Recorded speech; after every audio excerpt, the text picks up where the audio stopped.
I can hear myself in my headphones. Wonderful, wonderful. Welcome to the show, guys. I'm your host, Arius Bookman. This is the guidepost where I give a little bit of guidance on godhood. Um, and we want to actually be a bit critical about what we're thinking, not just repeating whatever you've heard somebody say. God, man, I had a perfect reel for that. I should have saved it. I really should have, but I was too busy being disgusted. That fucks me up a lot. I'll be too busy being disgusted by something to engage it. I have to work on that though. Gerald Sunbright Jr., welcome to the show. Welcome to the show. Side Ejex and Jakari. Good to see y'all, man. Welcome to the show. If you're outside, come on in. Welcome to the show. Timon times 2, good to see you. Ryan Murrow 77, nice to see you, sir. Welcome to the show. We got Rocky in the building as well. Hopefully you got your coffee too. Check me out, guys. Check me out.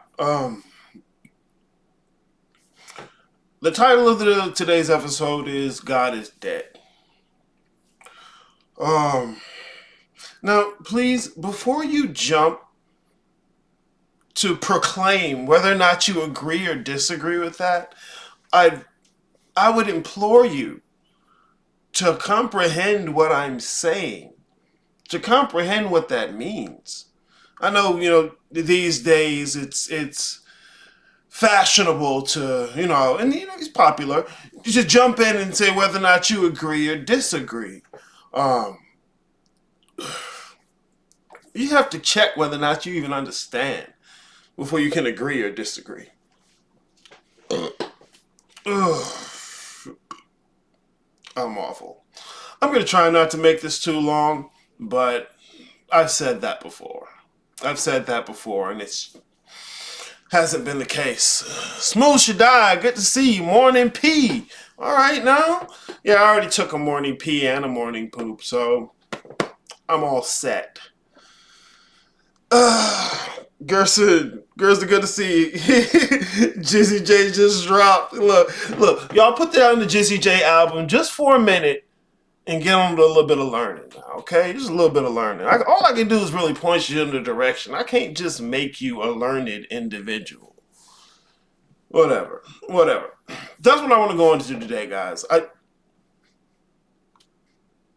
The statement that God is dead, I think defines the psychology of the West. And so basically I'm talking about you. No, you're not. It's not me. I'm different. I'm a little different. I know you're not. You're not. I don't care if you say new spooky words. Ein Soul, Fine Sulfur. Oh, you said that? No, you still missed it. Okay, you know the chakra colors and names, you still missed it, especially in the West, bro. It's ridiculous. I want to point to the nature of your predicament. I don't want to tell you what to do about it. Hell, we can talk about what to do about it all day. You ain't gonna do none of that shit anyway. You need to understand the nature of your predicament.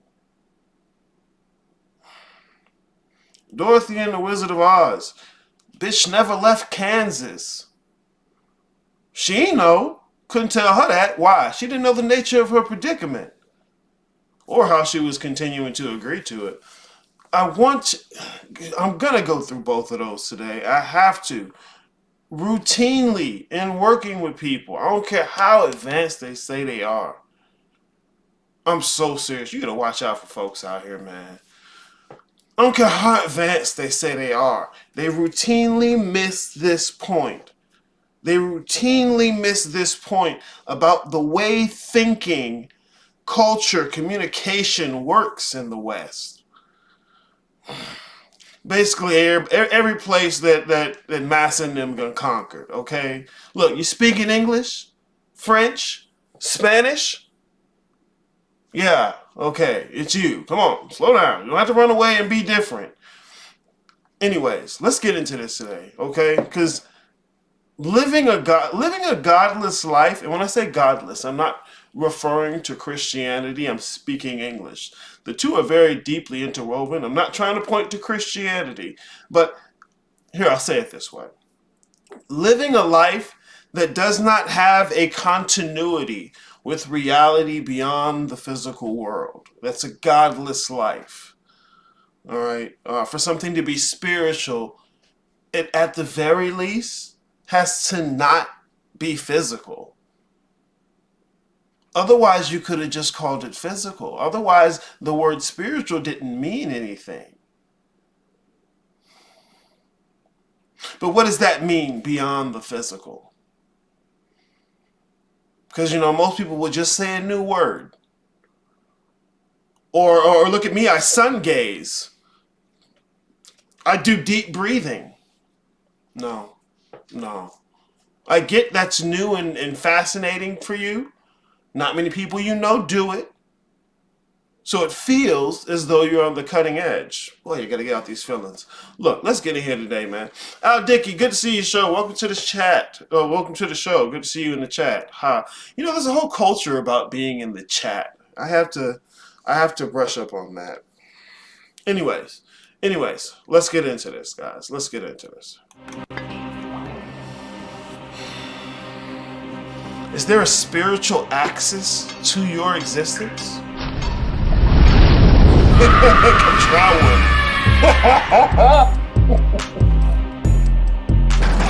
Oh, shit. That's how it's going to look when you're trying to get your life better.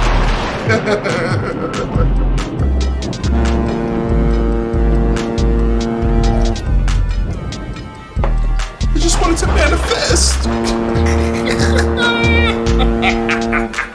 I love it. Oh, man.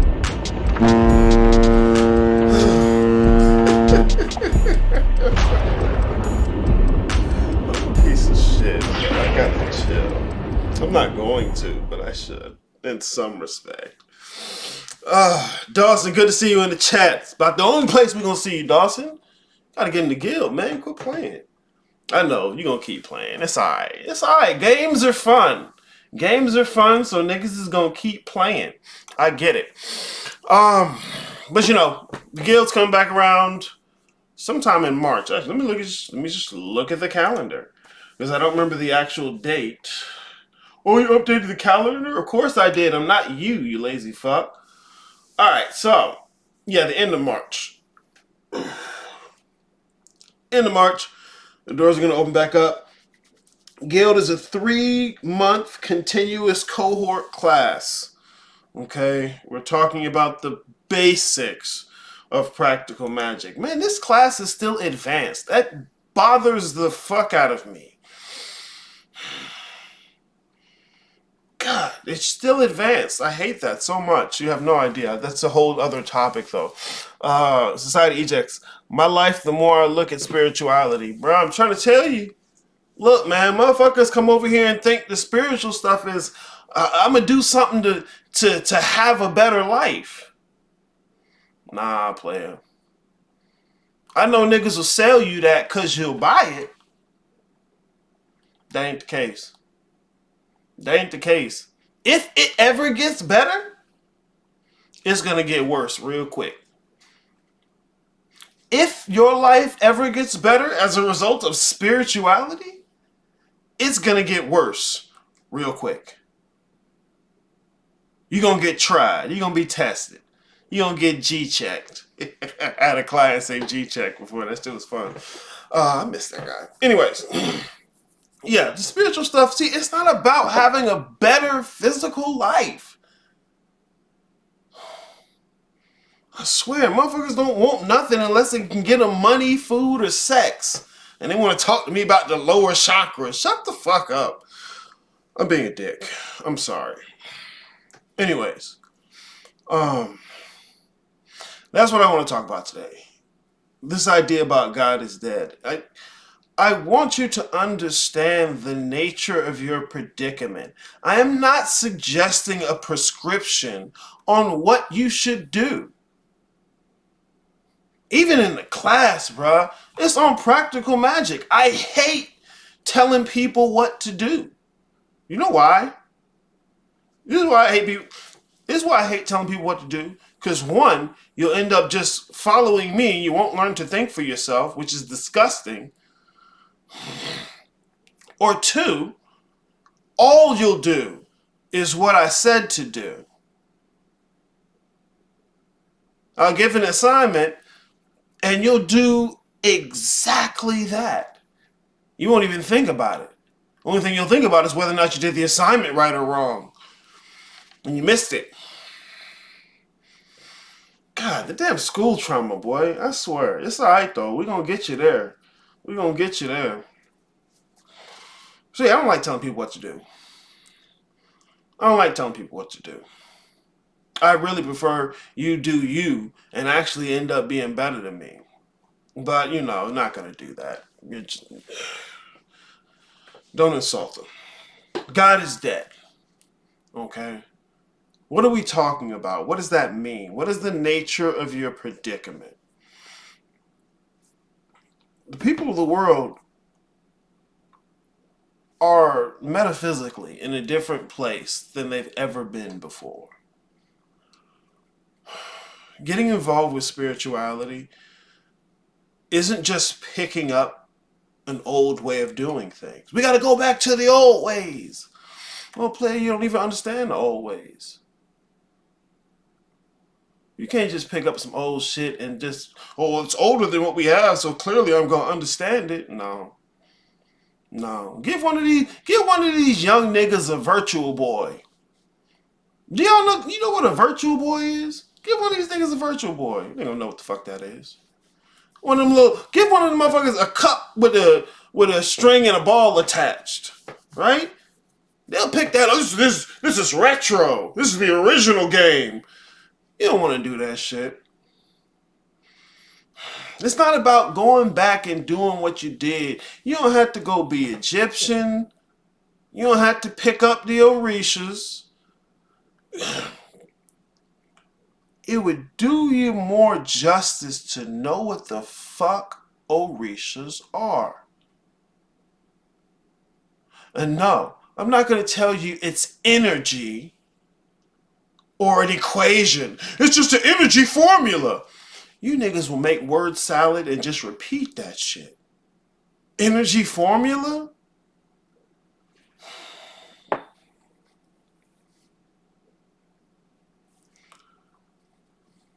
It's not as simple as just picking up the old way of doing things. And this is why, though, okay?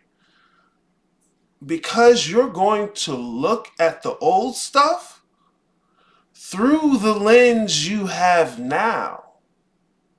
And your issue is the lens that you have now. Well, Aries, how do I change it? Shut up. I'm not trying to tell you what to do. First and foremost, before you can change it, you got to be able to recognize it. You ever seen somebody look for their glasses and their glasses are on their face? You ever seen somebody looking for their glasses and their glasses is on their face? I get so sick of motherfuckers. Because I love talking about metaphysics. I actually like metaphysics. I don't just say the word. And I tell you, your issue is a metaphysical issue. And you start looking for your glasses and the motherfuckers is on your face. And then I point to, what is you? Huh? What? This must be a trick question. No, you just don't understand. And you only understand that you don't understand. And then you embarrassed that maybe you don't understand. And now we got layers of bullshit before we can even get you to understanding. Man, I'll be all right, though. I'm getting better. Guidance on Godhood. This show, The Guidepost, is about guidance on Godhood. But didn't I just say God is dead? What am I talking about? What does any of that mean? I can already tell I'm about to go off for a while. Damn it.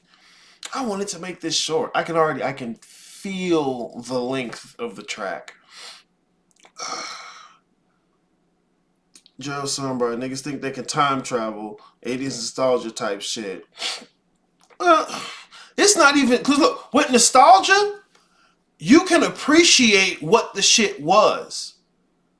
So I remember, these are cell phones today, right? I remember I had a Nokia with the pop-off cover. Remember, that's all you used to be able to change was the cover, right? Had the pop-off cover. See, right now I'm experiencing nostalgia.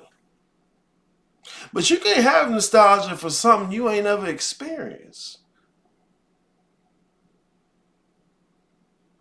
So this isn't nostalgia. It is, in a sense, they're looking back at the past, but they're doing it to avoid the present. And that's part of the issue. Especially with spirituality, you can't get to this running from something else.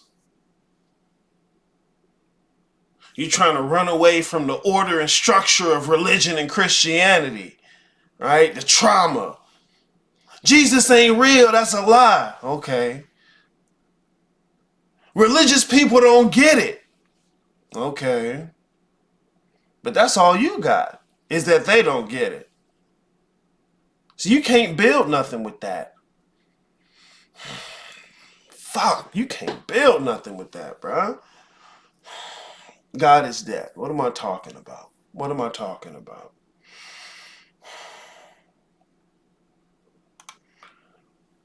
People in the West. Oh. Team Tierra, welcome to the show. Good to see y'all, man. Smooth should die. Only game we had was Snake. Boy, I used to love Snake. Fuck you talking about? Ah! He used to be killing one that Nokia. Oh, day. Snake long as hell. Fuck you mean? Snake and Tetris. Tetris? All day. All day. Oh. See? Nostalgia. Nostalgia. All right, I'm in the topic. Apologies. The people of the world today, the westernized, globalized, colonized people of the world today, there is a particular lens that is being used to examine the world. Remember the example. You're looking for your glasses and your glasses is on your face. I say you have to challenge the lens that you're using to perceive. It's not some new thing you got to go find. You have to challenge the way you're perceiving to begin with, your framing. When glasses have frames. You have to challenge the framing you're using. The framing you're using for the lens for your perception. The glasses is on your face already. But you got to understand how that works. And see, I'm not saying that to say, ha ha, I get it, you don't, and you're going to have to come to me to get it. Boy, stop. There's so much of this shit out here. There are plenty of conversations that are being had and have been had for ages, for millennia. These are perennial problems. Perennials, like plants. Okay, the perennials, they come back every season. The annuals, you got to replant them every season. These are perennial problems. They're problems that are always here. You ask, okay, well, what's true? What's reality? And I have to get you to see how big the question is. So you'll understand when you get an answer, how big the answer is going to be. So you think it's a small question. And it's not. It's not.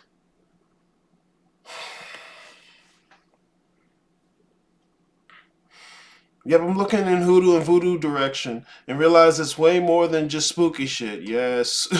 A rabbit hole studying history, and most people run at that part. Yeah, because people are trying to avoid the hard part. They're trying to find the shortcut. Give me the cliff notes. Give me the spark notes. And then don't even read the spark notes.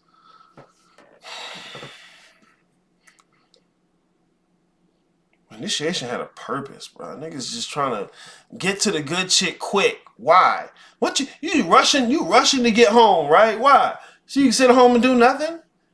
What was you rushing to get home for? Slow down. Take the scenic route, my nigga. All right. The metaphysics of people today is framed in such a way that there is no spiritual. What makes something spiritual? At the very least, that it's not physical. What makes something spiritual? At the very least, that it's not physical. Like, simply said. But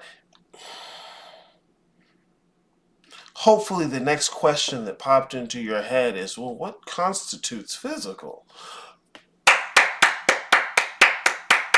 I want to like congratulate you like they do on Blue's Clues, where Steve, right? I think is his name. Steve is like, where's the paw print?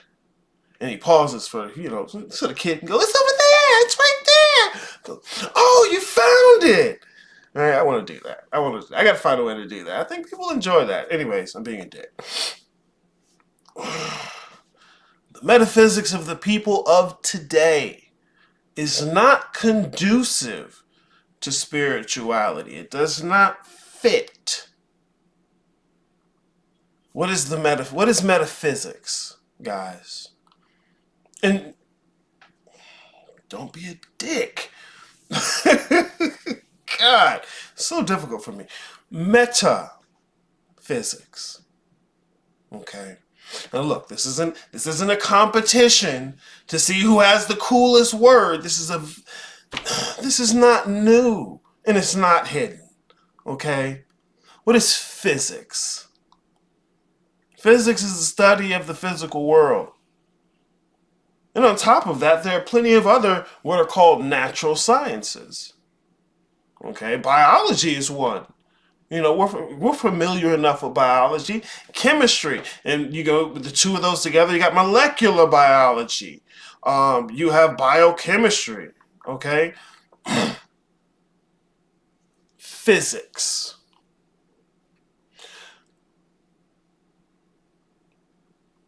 Metaphysics is something different. You can't reduce metaphysics to physics. You can't reduce metaphysics to physics. Which means this stuff is not energy. Energy is physics. DNA is physics. Dark energy, y'all niggas don't even know what that is. Dark energy is physics. Look, go ahead and throw quantum physics in there too. That's not metaphysics.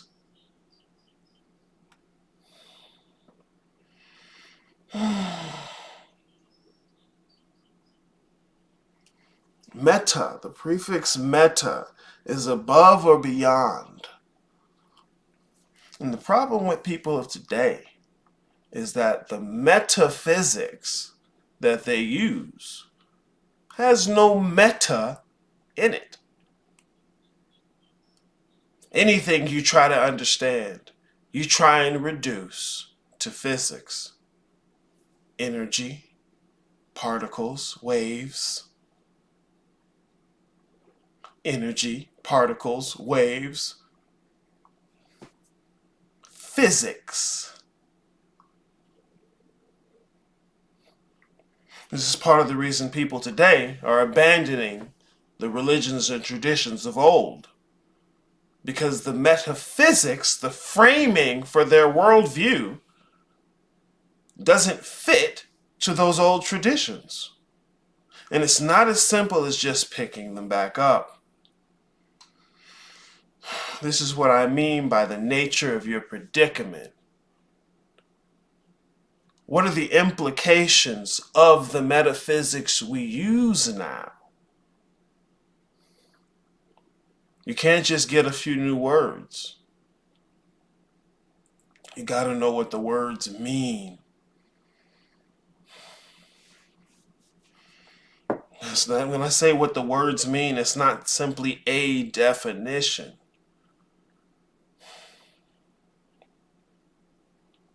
I got you. You know what pisses me off? Niggas is deeply underdeveloped.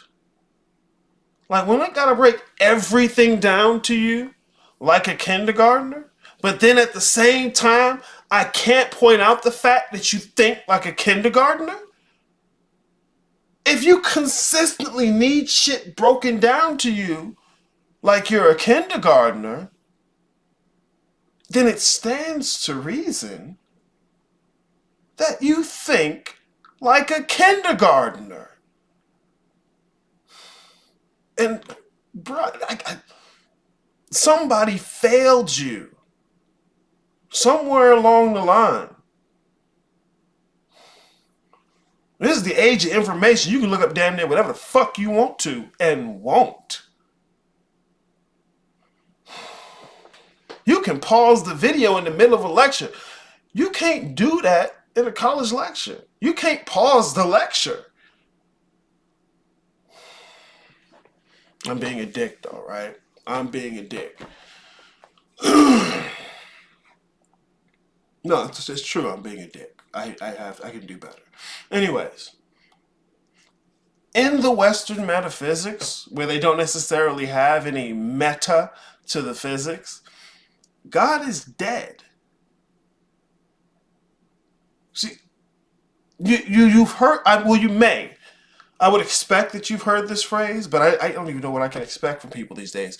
Anyways, I would expect you've heard this phrase. It was made popular by Friedrich Nietzsche, German. I'm not going to do a history lesson. Anyways, it was made popular by Friedrich Nietzsche. He wasn't the first to say it.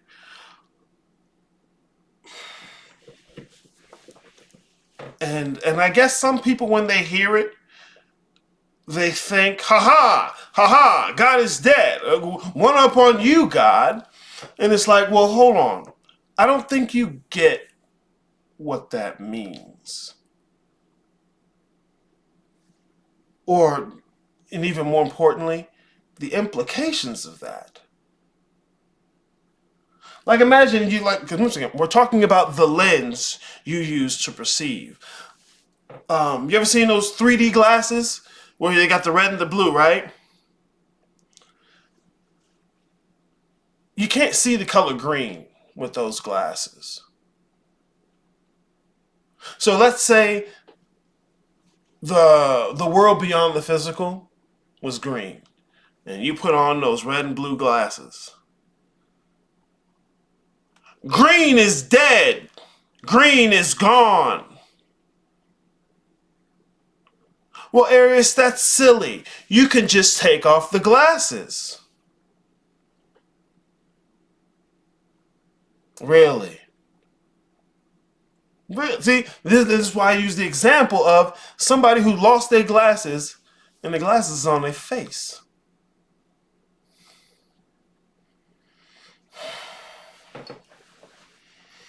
The issue of your metaphysics goes to how you frame the world. How you frame the world.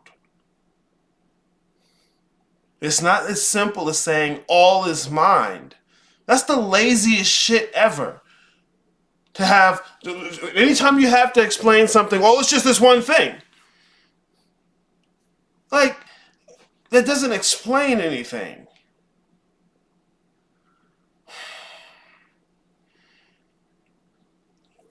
I think part of the reason I get so frustrated with this is that more often than not, people who say they want to do spirituality haven't thought about any of these things. They've gone to the group, they got the new words to say. Say melanin, say dark matter. The chaos beings have returned. Woo! And you get your check firing facts, you get a spooky aesthetic, call yourself a vampire, and now poof, I've got it. I'm doing the work. I gotta go make sure I do my energy work.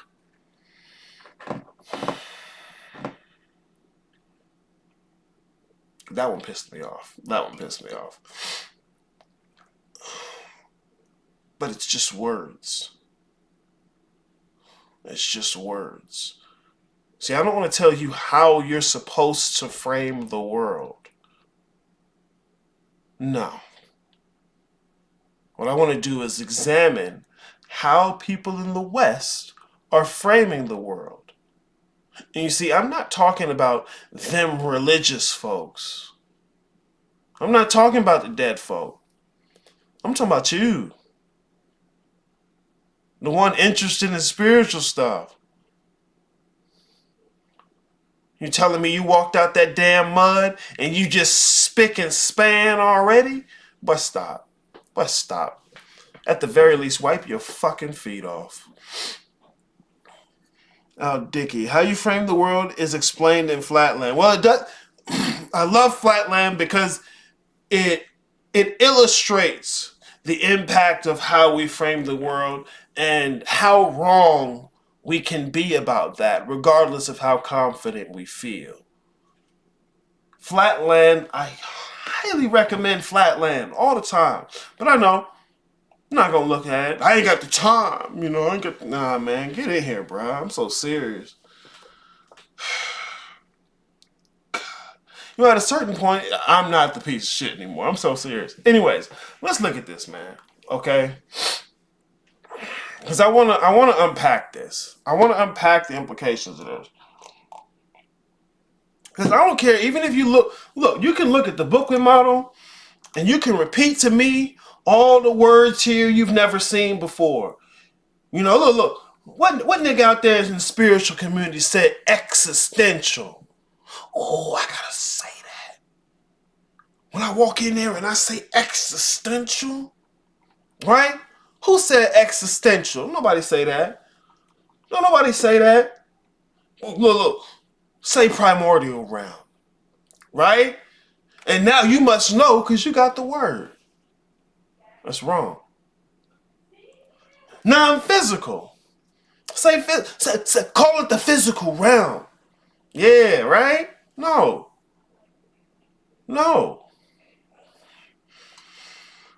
Bro, the word can be carrot, celery, and rutabaga.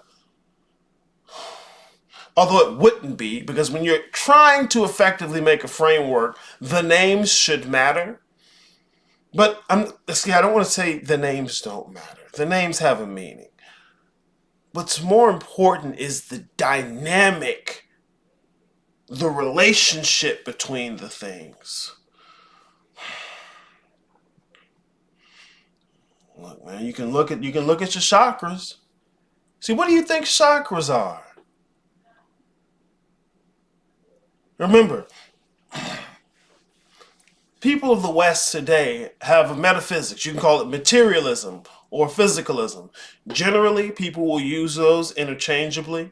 Although I think there's a bit of distinction. But for me, that distinction doesn't matter because I think it's pointing to relatively the same thing. Enough for my liking anyways. But don't be a dick. What the fuck is a pineal gland? And what does that have to do with a third eye? See, what that is mystifying mundane shit. Bro, it's a little piece of meat with a sprinkle of calcium on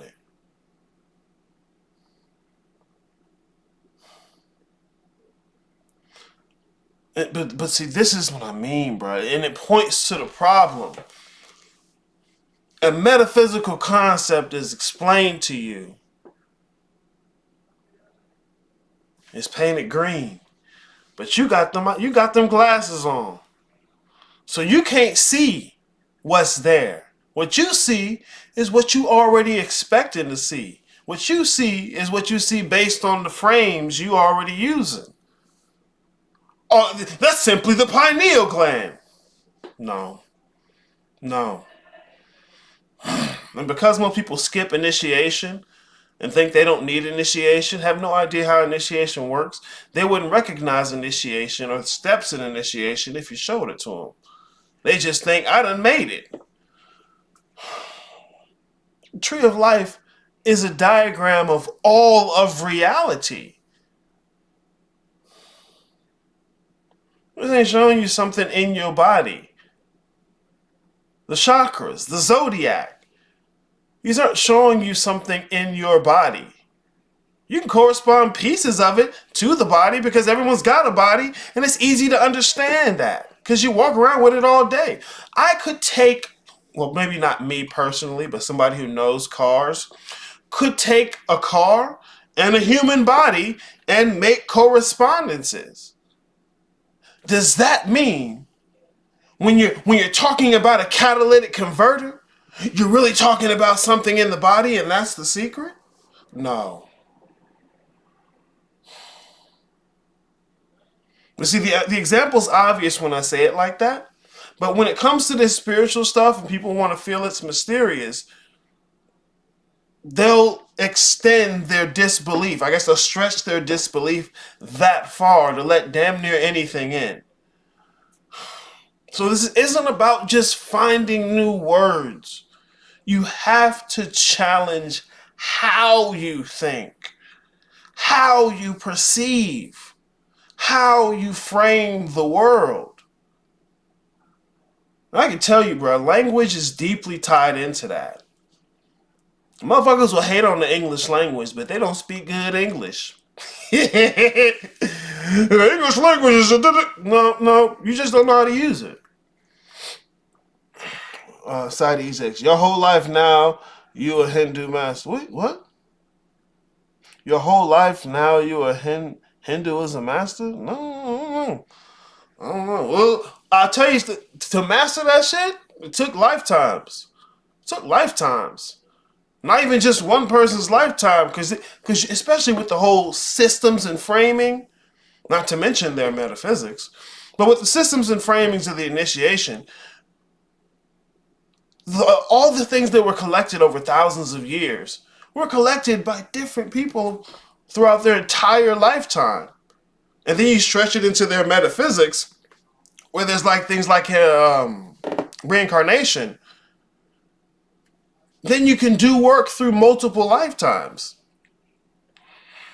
And look, to just say you believe in reincarnation, talk is cheap. To what degree is your life shaped that way? The frames that you use to perceive the world shaped that way. The devil's in the details, bro. I'm so serious. Oh, society, you know you got a Bhagavad Gita. What? I don't know what y'all talking about. I ain't got no check firing facts. I don't know what y'all talking about. I knew I was gonna do this. Fuck, man. I want to break this down to. All right, I want to unpack this, okay? So, I don't think this was the first time Nietzsche said this, but in his work he called The Gay Science, and not gay like we know it today, where that's all over the place. It's do what you do, be what you be. I don't care. Words change, their meanings change, socio-political context. Anyways, yeah, in his work titled The Gay Science, right? And this quote is from the perspective of what's called the madman. He goes into the marketplace where all the common folk are, the reasonable, regular, rational people, and he says something. Well, that's the village idiot, the local madman. Of course, he doesn't know what he's talking about. Ha ha ha ha ha ha ha! This is simply that. This is simply that. Idiots. I'm being a dick. Anyways, I can't preface it anymore. I can't preface it. I could. It's gonna be superfluous. Anyways, so this is what he said. He gets into the marketplace. The madman goes into the marketplace, and this is what he said. God is dead. God remains dead. And we have killed him. We have killed him. What is that? What are we talking about? All right. The current metaphysics the people of the Western world are using has taken the meta out of its physics. That is killing God. Because you're not going to find it in the pieces. You're not going to find it in your energy particle wave. All right? But that's a whole conversation. I even show you different people who can tell you that. I show you people who study this shit that can tell you that. It's not in there. There's no ghost in the machine. But it's not supposed to be. After the post-European Enlightenment, okay, where the people of Europe were having their whole issue with the church, specifically the scientists. All right, like, look, church is like, the shit y'all talking about, bruh, it's heresy. Now, mind you, the church at that time, just like any other metaphysics, had meta in its metaphysics, okay?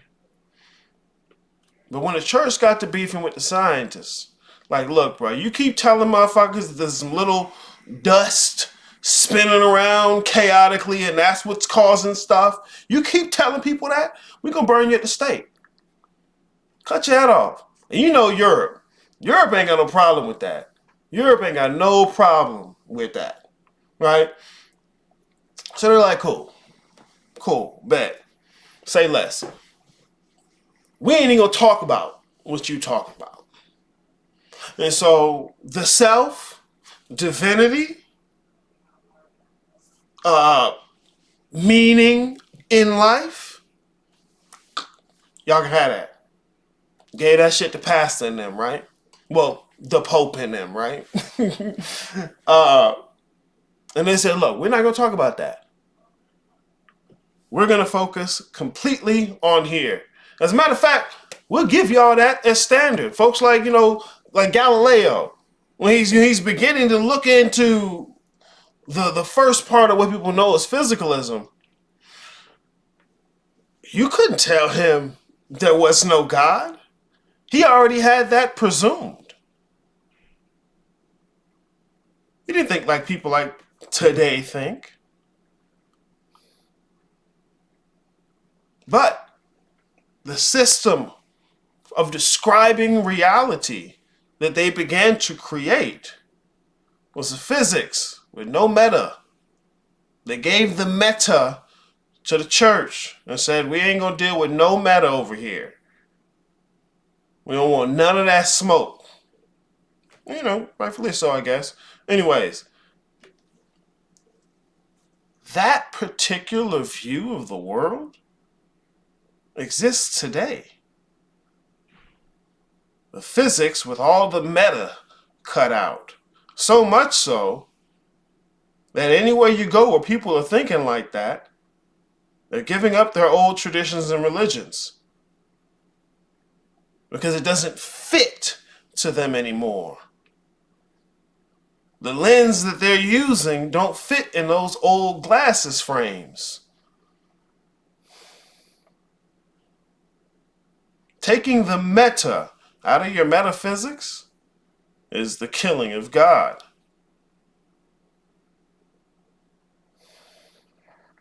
I try and be as simple about it as I can without being a dick. I don't know how far I'm going to get. Sorry, my bad. I wrote a whole paragraph before that. Don't know why it wasn't posted. I don't know. I got the live chat on. I don't know. Y'all got to figure it out. K-Prime, good to see you in the chat. You're what's good. Just got in here. Hey, man, you can always rewind or whatever. Welcome to the show. Good to see you in the chat. Not to laugh. Did I laugh? I probably did. Smooth should I put your books in chat GPT, and it felt like I was talking to you. Honestly, it's been helping me with my narrative. I didn't know you could do that. Interesting. Okay. What narrative are you talking about? Just so I make sure I'm on the same page. Side ejects. They would barbecue your ass in a minute, extra crispy. Look, barbecue you, cut your head off, rape and pillage your farm, and make sure the rest of your family for the next 7 generations was destitute. Yes, no problem. Welcome to Europe. Gerald Sunbright. Does this somehow tie into narcissistic nihilism? Yes. Yes, we're going to get to that today. Yes. Yes. I wouldn't say it. It's the inevitable end result of this shift is that nihilistic narcissism. The inevitable end result of this shift is that nihilistic narcissism. We're going to get into it. Most certainly. Most fucking certainly, my friend. So, God is dead. God remains dead, and we have killed him. How shall we comfort ourselves, the murderers of all murderers? What was holiest and mightiest of all that the world has yet owned has bled to death under our knives. Bled to death under our knives. What knives are he talking about? What knife is he talking about? The knife of skepticism. The knife of skepticism. I'm not telling you not to be skeptical. It's healthy. Please do. But understand it's a knife. The same way that knife can do a precision brain surgery that saves the life of some little child somewhere. It can cut back all the skin on your flesh, all the flesh on your bones. It can murder. It can destroy. Skepticism for the father of skepticism in the West. Rene Descartes. Today, and we're talking about the present nature of your predicament, the present metaphysics of the day that really has no meta in it. All right. For the most part, most people are in a Cartesian dualism. Okay. Objective, subjective, mind and matter. Okay. It's a Cartesian dualism. This goes back to Rene Descartes. Once again, Europe. And I don't want to be too mean to Europe. I could. We can have some arguments on that. But it's not just because they're European. Okay. Interesting set of events. You need a little bit of a history class. Anyways, Rene Descartes. You will know him, if you know him at all. I think, therefore I am. That comes from this gentleman here with the wonderful beard thing he's got. Great job, sir. I think, therefore I am. It's widely known as cogito ergo sum. I think that's Latin, though. Yeah, that's the Latin. Because he initially made that statement in French. Because I think he's French. Yeah. Anyways, I think, therefore I am. The father of deep skepticism. Okay? The tradition he began is with us today. It's part of the nature of your predicament. Part of why you can't just pick up some old system, say the words, and now I'm in. No. You didn't even step out of the old thing that you was in. And you have to step out of the old thing you was in. If you got shoes on already, you can't put on new shoes. You got to take the old shoes off. And if you can't recognize and identify the old shoes you was wearing, it's not going to work. You can't wish that away. So many people in today's world have no spiritual access to their reality. It means nothing. It's reduced to wish fulfillment and fucking motivation and inspiration. Motivation, inspiration, and wish fulfillment. That's the only thing they can conceptualize spiritual for. Superpowers. And it's wrong. It's misguided.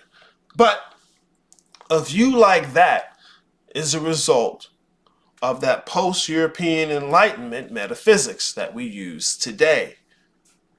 God is dead. And with Rene Descartes, the skepticism, the knife of skepticism. All right, he's famous for his I guess you could say, methodological devotion to skepticism. And so he set out to be skeptical about everything he could be skeptical about. And in the end, the conclusion he fell on was that the only thing he could not be skeptical of was the thing that was being skeptical. I think, therefore I am. It was the only thing he couldn't skeptic away. It was the only thing that knife wouldn't remove.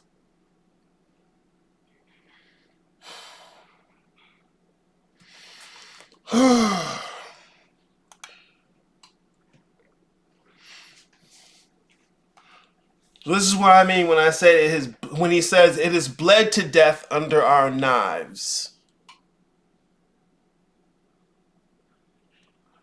The thing that gave us continuity with the cosmos. When I say the cosmos, what do you think? A bunch of galaxies? Mm-mm. Mm-mm. You missed it again.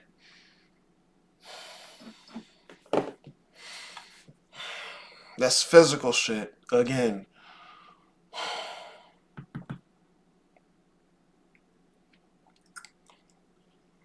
I don't need to be that mad.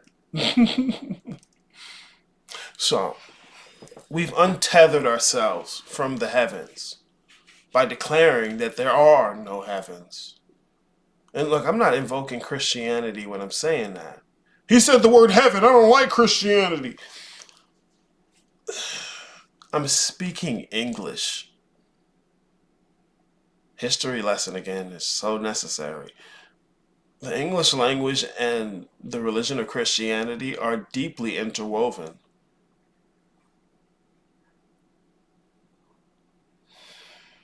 Oh my God. Perfect example. I'm not invoking Christianity and suggesting you become a Christian. It's part of how the English language works, man.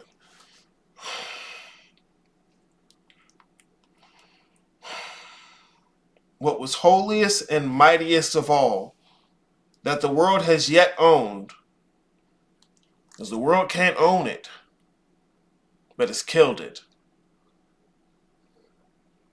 Cut the meta out of the metaphysics, and now all you have is physics.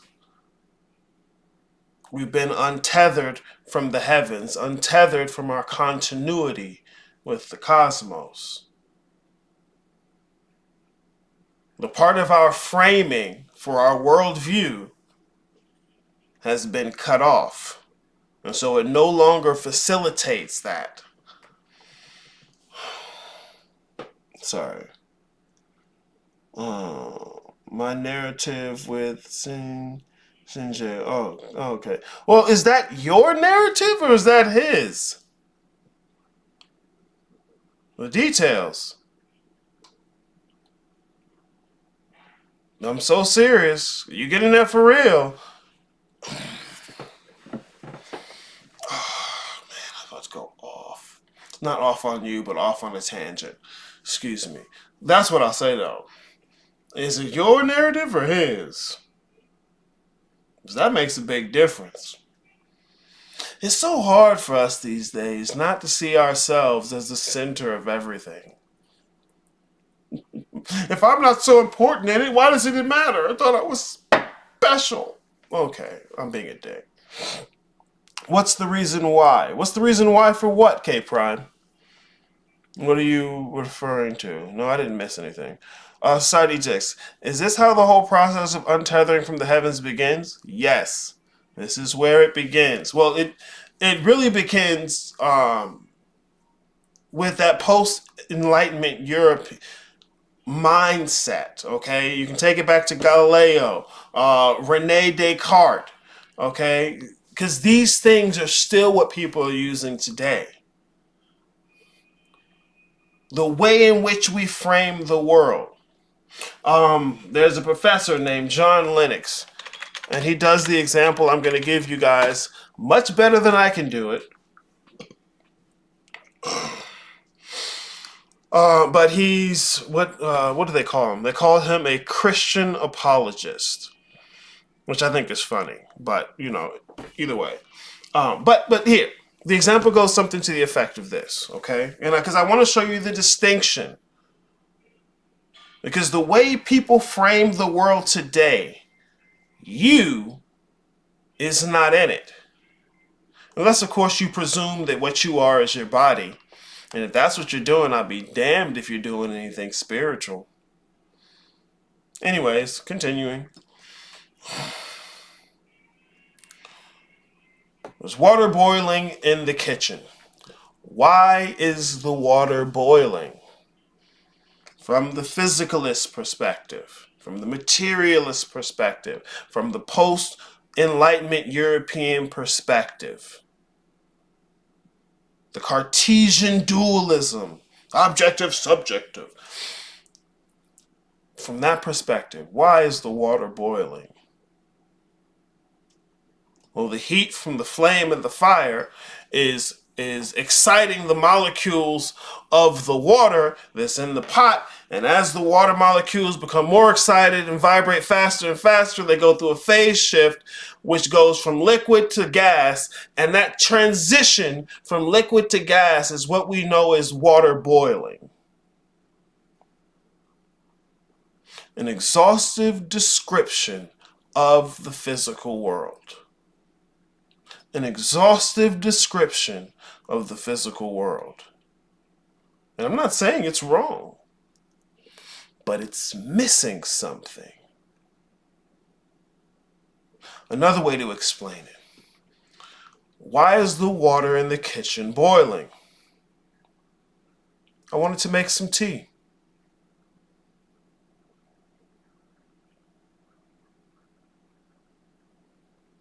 See, that example has a you in it.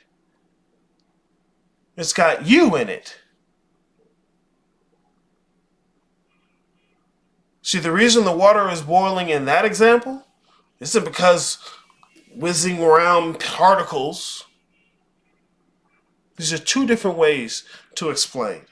The same phenomenon. I'm not saying there's only two ways. I'm keeping the example simple. I hate when people hear me say something I didn't say. Sorry, I'll be all right.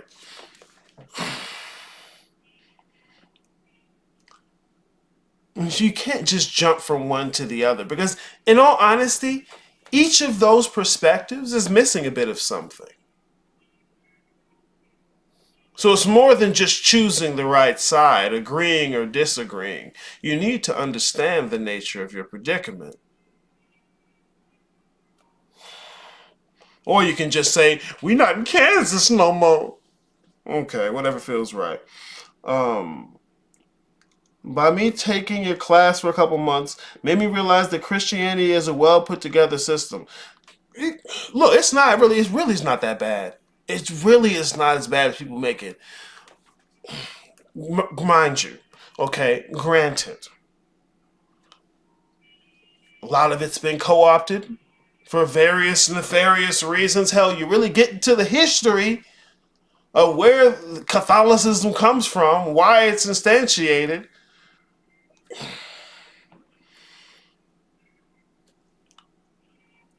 I don't want anyone to think I'm saying Christianity is right, because I'm sure I'm not saying it's wrong. I'm asking, what is it doing? What function, what role does it serve in your life? You tell me Jesus ain't real.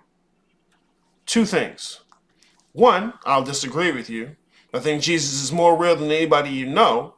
But two, if that's what you're claiming, what do you mean by real?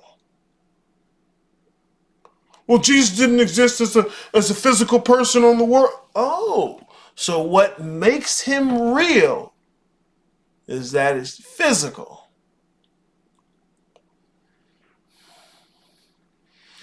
The metaphysics that people are using today, what makes something real is it's physical.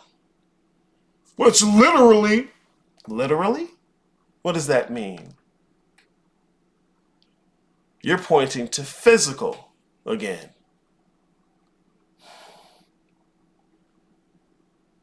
I like to mess with people, when they're trying to talk spirituality, and then they, all this spiritual stuff is good, but in real life, it's just, huh? What you mean by real life? Physical life? That's what's real. See, a lot of people just take this spiritual stuff as metaphor for something physical. They just reduce it to something physical and miss what the fuck is being talked about. K Prime, I'm still interested in what you're asking. What's the reason why?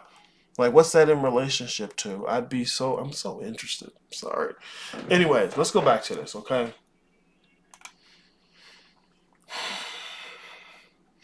Who will wipe this blood off of us? He's talking about us being the murderers of murderers, the murderers of all murderers, the killers of God. Who will wipe away all this blood? What water is there for us to clean ourselves? So much blood, you'll never find enough water to wash it off. You won't even find any type of water that can wash off this kind of blood. Come on, like really? What does that mean? Think about it. You go out today and you murder somebody, stab them in the chest, yeah, get some blood on you, and then you can just wash it off, right? Why do you wash it off? It's evidence of what you've done. It's evidence of what you've done. Imagine if you couldn't wipe off the blood. Imagine if you needed a certain type of water to wash off the blood. This is a murder that the blood is never going to be washed away.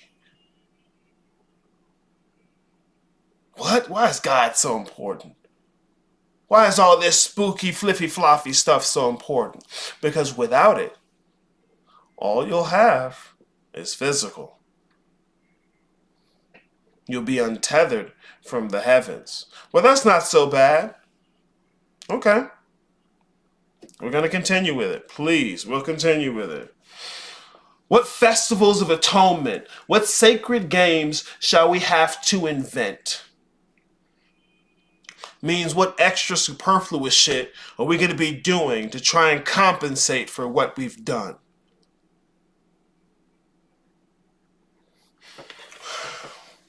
You got the blue and red glasses on. And instead of taking them off or even acknowledging that they're there, start framing the world differently, moving through the world differently. In fact, you get extra comfortable doing these weird things to compensate for the lack that you have. You ever seen somebody in an uncomfortable situation, but they don't want to give it up because they feel like they've gained so much? And so instead of admitting that they're uncomfortable, they reiterate to themselves over and over, I'm comfortable, I'm comfortable, I'm comfortable. But they're not.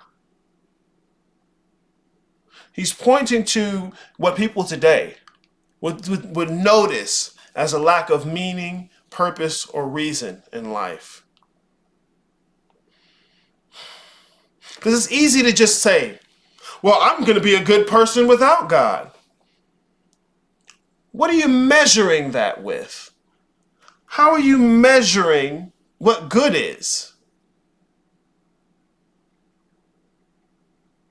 Because what's good to you ain't good to me.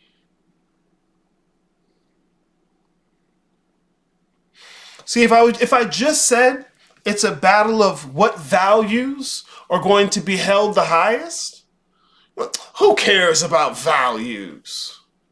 Well, you do. No, I don't, Aries. Okay, cool. I'm coming to your mama house with my dick out. Why shouldn't I? Values.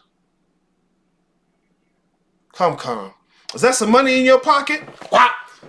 Give it here. Run them shoes too. What size are them shoes? Nah, nigga, they my size. That's what size they are. Fuck you talking about. Right? Why shouldn't I do that? Values. Me and you in a partnership. We work together. Hey, man, you cut the grass, I'm going to do the edging. And we going to split the money. You cut the grass, I don't do the edging, and I take all the money. Fair game, right? Wrong. Values. You got a 13-year-old daughter.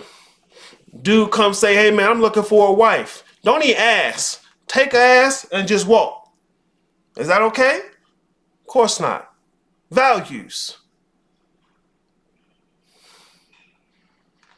It's easy to say there's no right and wrong when you want to do whatever you want to do. But when you have to engage with others in a community, it's different. And we all know it's different. Fucking cowards, bro. Yep, used to be where I was fucking up at defining something real as being tangible. And even that, because look, I love this, man. It's just semantics, bro. You don't even speak good English. Shut up. Tangible, right? I think one of the cohorts said this maybe 2 or 3 seasons ago. He was talking about making the concepts tangible for him. And, immediately I pointed out, well, you think you mean physical. You think you mean physical. But hopefully, there are people who are listening to this who can begin to grasp what I'm saying. Can get a feel for this information. Can put their finger on what it is I'm trying to say. See, that's not physical, but it's tangible. It's not physical, but it's tangible. See, man, these are fucking huge philosophical conversations that people think they're going to get some type of certainty about that doesn't exist. But with the particular metaphysics that people have, with their exhaustive description of the physical world, they feel as though they have certainty. Well, the heat is causing the atoms to vibrate, and once they vibrate at a certain rate, they experience a phase transition. It feels like certainty. It feels like certainty.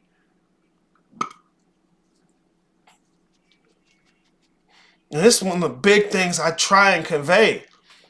The natural sciences, physics, biology, chemistry, they are not telling you what the world is. They will predict its behavior. And for some people, that's all they really care about. I'm not going to tell you whether or not that's right or wrong. It's not on the table. My point is that it's a different conversation.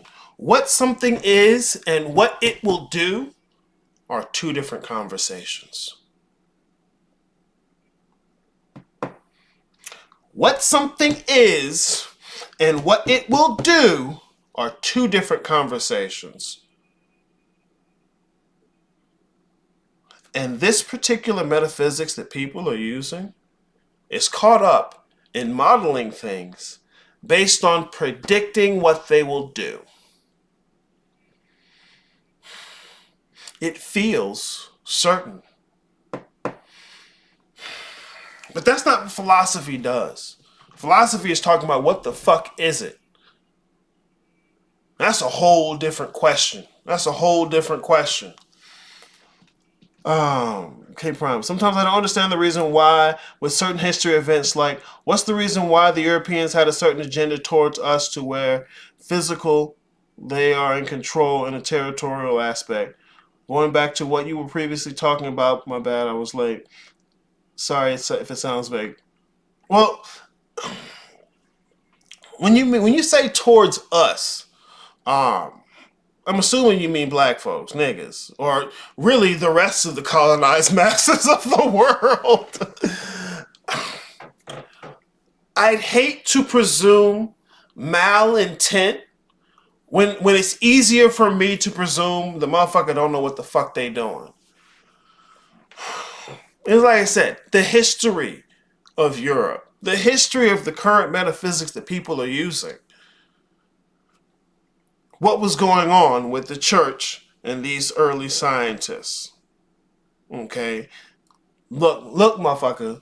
You stop telling folk that buzzing dust is what's causing things. It's heresy. And we'll burn you at the stake for it. All right, bro, cool. Shit, say less. You got it. You can have all of that. You can have the meaning in life, the ultimate meaning of life, all the divinity, all the self. Look, we're not even going to talk about what the world is anymore. Gave that back to the church. We're going to talk about what it will do. And that's a whole different conversation. It's a whole different conversation.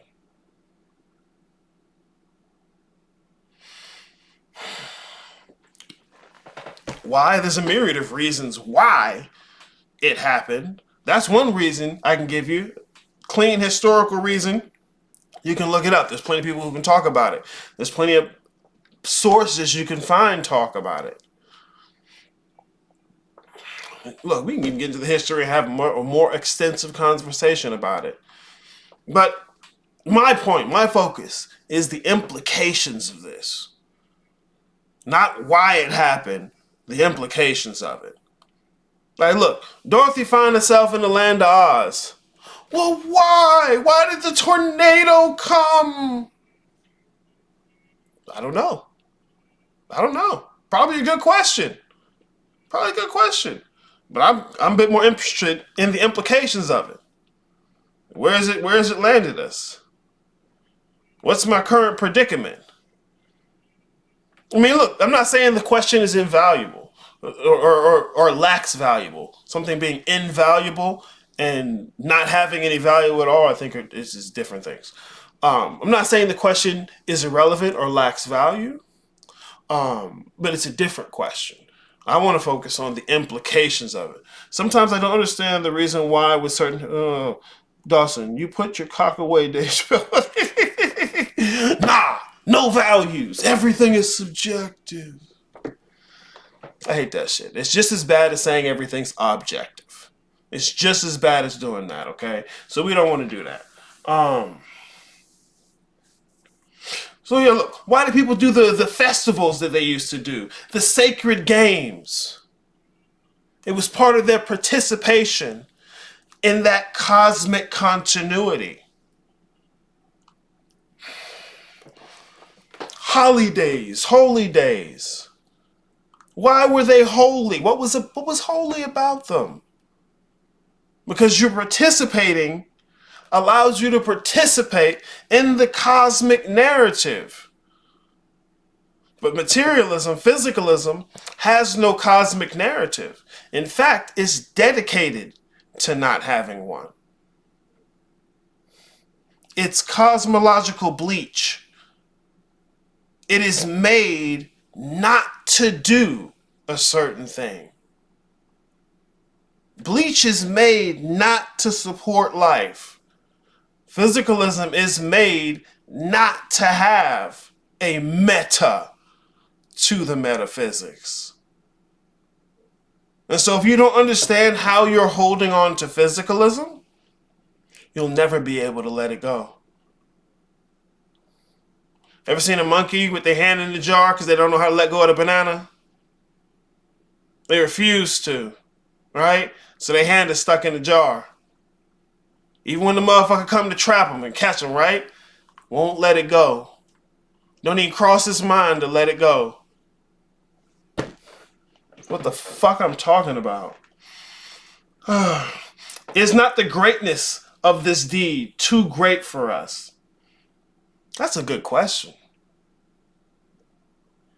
Isn't even the mere suggestion of it beyond the boundaries of arrogance itself to think it's possible to do? But to the degree to which we'll lean in to this is what's been done, are we ever going to consider that it's too big of a claim to make? No. No. Must we ourselves not become gods simply to appear worthy of it? And what do people want to do today? Become gods. Come on, bro. Doesn't it say in your text that ye are gods? Oh, right? What's that mean? I don't know, but it feel good. It's about me, right? It's all you. It's within you, and it is you, and it's of you, and you is you, and me is we. Right? Remember, Gerald Sunbright asked about it. Does this lead to the narcissistic nihilism? Yes, it does. Yes, it does. Just to even be worthy enough, to be big enough, to have gotten rid of God, you're going to have to become something greater. Oh, and the devil's in the details. It ain't just about feeling good, feeling motivated and inspired in your day-to-day life. Fucking sun gazing. I'm sorry, that made me mad. Fucking sun gazing. Yeah, that's a rabbit hole. I get where you're coming from. It's a huge rabbit hole. Bruh, is this hole so damn big? I suspect a rabbit ain't the motherfucker that made it. God damn it, it's a badger hole. The Western view needs a shift in its ontology. I'm gonna have to break down ontology, because other motherfuckers are gonna try and say the word ontology, and you're not gonna know what the fuck they talking about, or you think you're gonna know what they talk about, or you think you know what you stop. Just tell them about ontology. For those of you who for some reason don't know, metaphysics is a branch of philosophy. Okay. Metaphysics is a branch of philosophy. It's not just a spirity and a sciencey word. Okay. It's not just melanin magnetism, mysticism. Melanin mysticism. That's not metaphysics. That's word salad. It's bullshit. the mysticism of metabolism. No, it's bullshit. Fuck. With philosophy, it's not so much about finding an answer. It's about learning how to ask questions. Why do I need to know how to ask questions, Arius? I just asked the question. I know how to ask questions. No. It's not what you think, it's how you think. This is why you'll ask a huge question and don't realize how big that question is. And be looking for a small answer because you thought you asked a small question. You'll be looking for a short, simple, sweet answer because you thought you asked a short, simple, and sweet question. When in fact, the question you asked is huge. It's vague, and you wouldn't know the answer if a nigga smacked you with it. And that's not an insult. It sounds like one though. I know, I'm sorry. Metaphysics is composed of three subcategories, three philosophical subcategories. The first is ontology. Second is epistemology, and the third is cosmology. Okay? Oh, God. And to be honest, you'll find ontology and epistemology in any system, any framework is going to have an ontology and epistemology. Okay? I think what really makes it metaphysics is combining that with cosmology. But philosophical debate. Anyways, what is ontology, okay? It's the branch of philosophy that studies the nature of being, existence. So they're asking questions like, what is real? So when you're asking somebody, is such and such real? That's an ontological question. No, I'm just asking if this is real, though. The answer to that question is much bigger than you think because the question you asked is bigger than you think.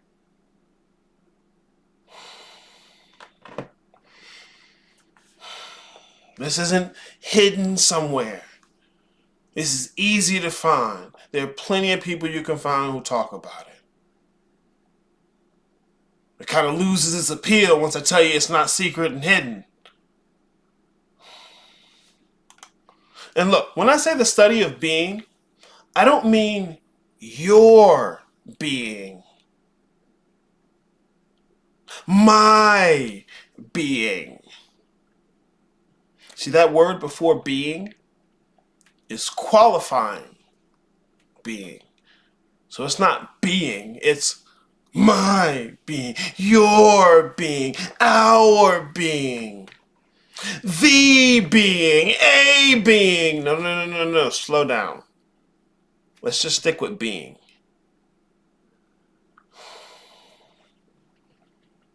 But if you have ontology, you have to have epistemology with it. It's impossible not to. Do I still have that meme? That meme was so funny. It was such a philosopher's meme. I'm such a nerd for liking that meme. Let me see if I put it in here. If I did, it was like around the beginning. Fuck, I'm such a nerd for liking that. I'm such a nerd for liking that meme. In the guild on the private side, I keep a space so people can post memes. Because people like memes. Everyone likes memes, right? Fuck, how many are in here? Damn, I feel like a loser now looking for it. Okay, I'll cut to the chase. To make an ontological claim, you have to have epistemic access. Epistemology is the study of knowledge. Can I go back to this? Okay, there we go. Yeah, it's being weird. No, I gave it too much to do. It's not that it's being weird. I gave it too much to do. Fine. Epistemology. Epistemology is the branch of philosophy that studies knowledge, knowing.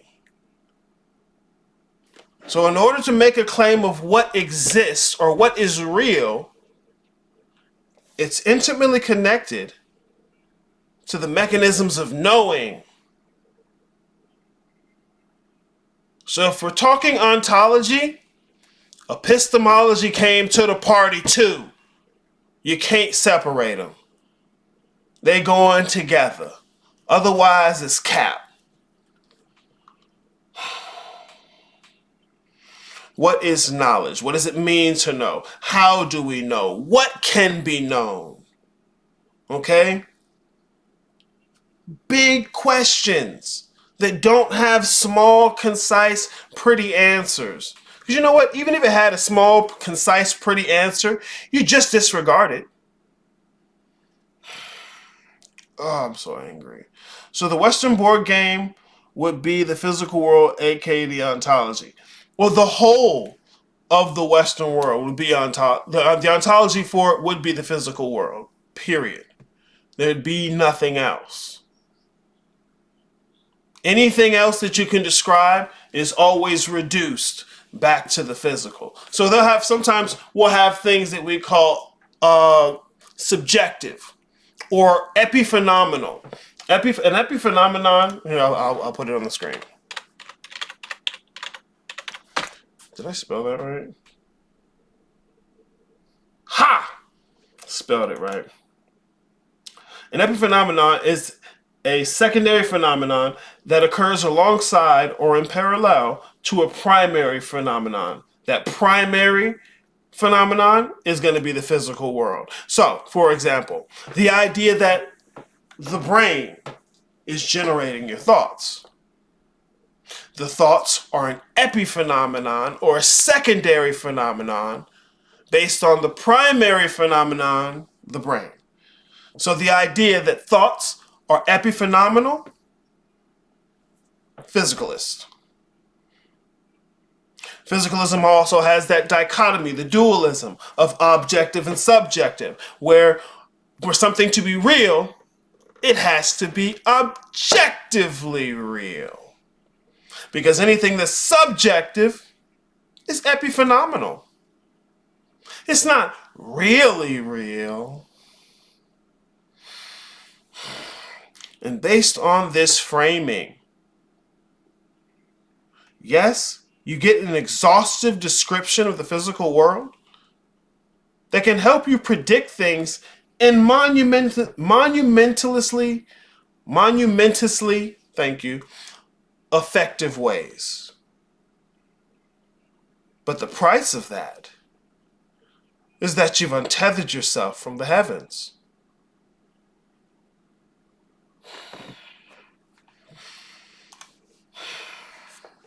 Excuse me, sorry. So this dualism, and I think you can really map the dualism back to Descartes, the Cartesian dualism. There's different types of dualism. Because mind you, bro, this conversation is huge. And I cannot do it justice because I'm standing on the shoulders of giants. I'm telling you, there's so much of this out here. It's not secret. It's not hidden. But you got to stop repeating people.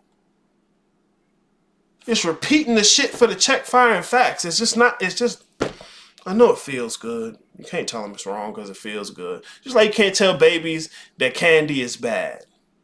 You just can't. They swear you lying to them. Like, ain't no way. Bro, you tripping. What you mean my teeth gonna fall out? I ate some candy yesterday. You tripping. You lying. Okay. I get it. And it feels so good. Okay, where was I going to take this? I wanted to do this. Well, no, let me finish that real quick. The ontology of the West, or what constitutes the category of real, is what needs to be examined. Because with that lens that people are using today, anything that is not objective and describable in terms of particles is considered not real, or an epiphenomenon, basically not real, secondary to what's really real, to real life.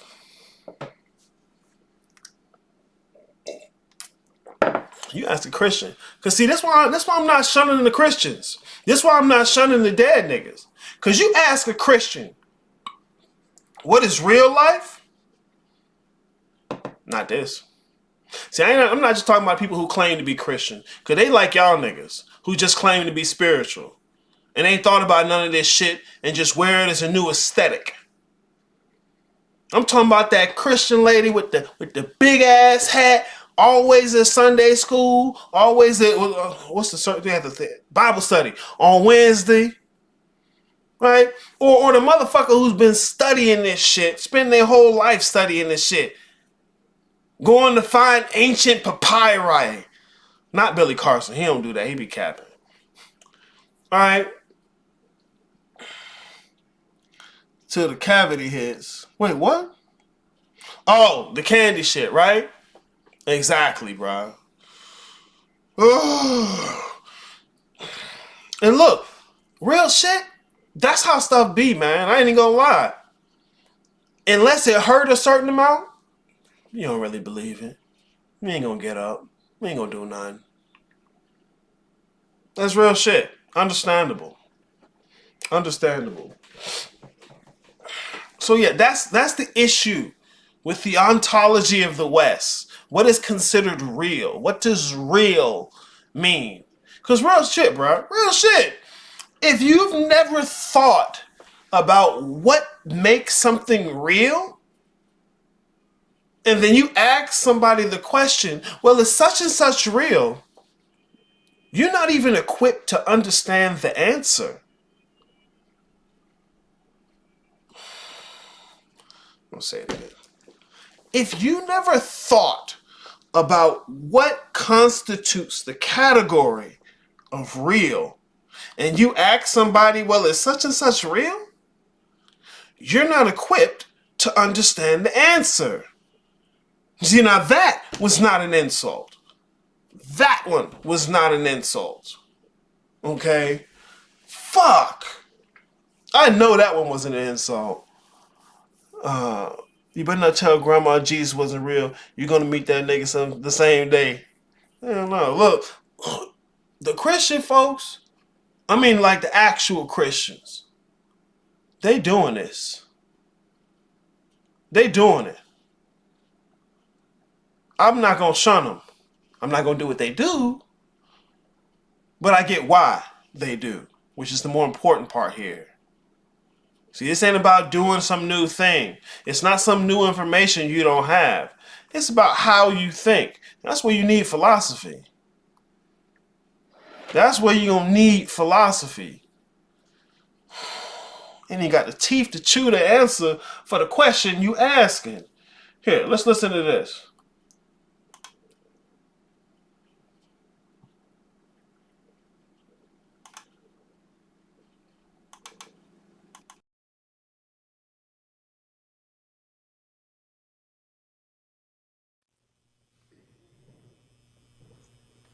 Jung believed that Jung.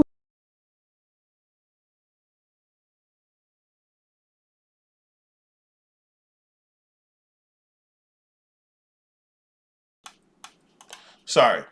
Part of the reason I picked this out, guys. All right. A lot of people in the spiritual community, even if you're lightly spiritual, are somewhat familiar with the name Carl Jung.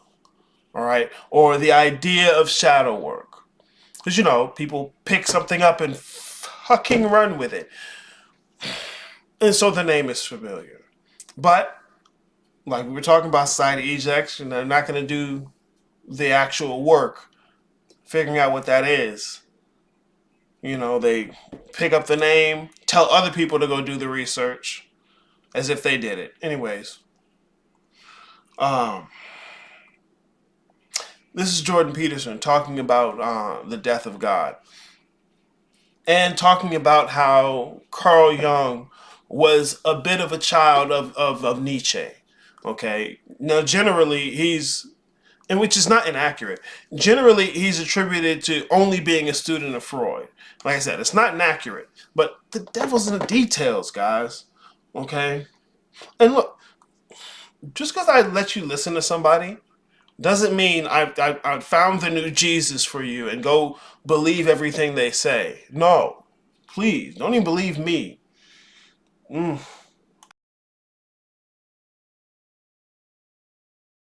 was a student of Nietzsche? It's something that isn't well known about Jung because most of the history of psychoanalytic thought was written by the Freudians, and they think of Jung as a student of Freud, and of course that's true. Jung was really introduced to the idea, a profound idea of the unconscious through Freud, and also, at least in part, to the idea that there was an interior world of symbols. But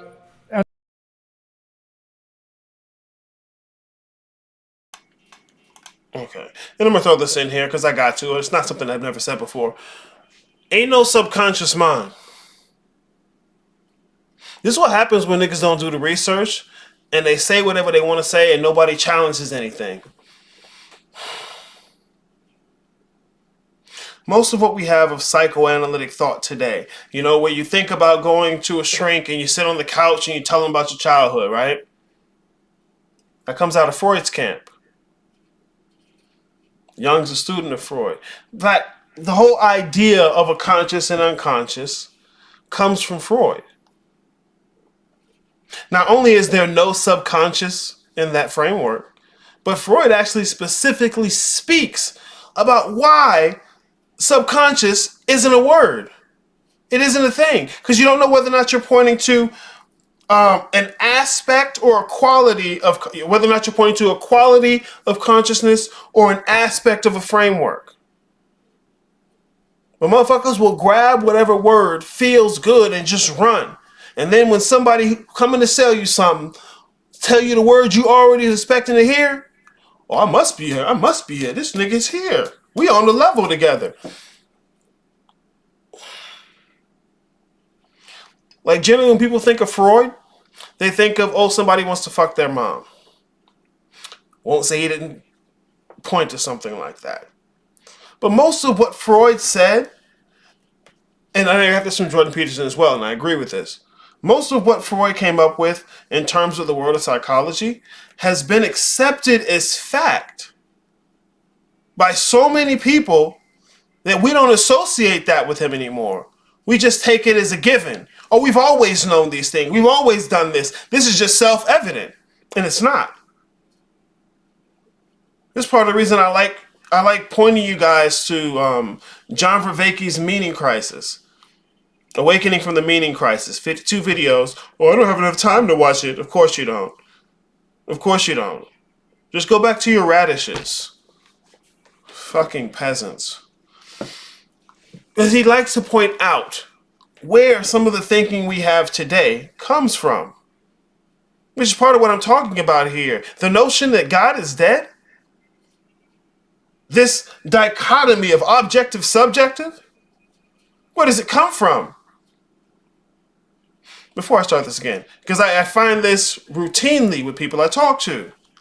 There's a presumption that the way we think today is somehow more enlightened than the people of the past. Well, we know what they didn't know. It's arrogant and it reeks of colonizer. Please, check the arrogance. Elia, good to see you in the chat. Welcome to the show. There's no subconscious mind. Say that again for the YouTubers in the back. Bro, they not going to listen. Because they want it to be the case. Their favorite person already said it. And they didn't spend so much time telling other motherfuckers like they did the research. And none of them do the research. None of them do the research. I actually like research. Whatever, I'm a nerd though. Fuck no, we're not no more enlightened than the people of the past. You have to understand how our view of the world is different. Not which one is better, how it's different.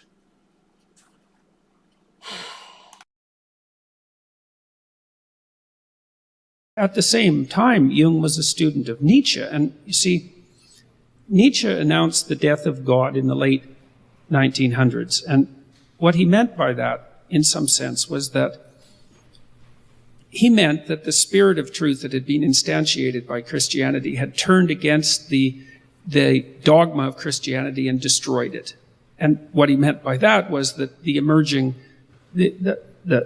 emergence of science in the context of Western culture and the elaborate description of physical reality that was developed as a consequence ended up in apparent contradiction with the truths of our religious tradition.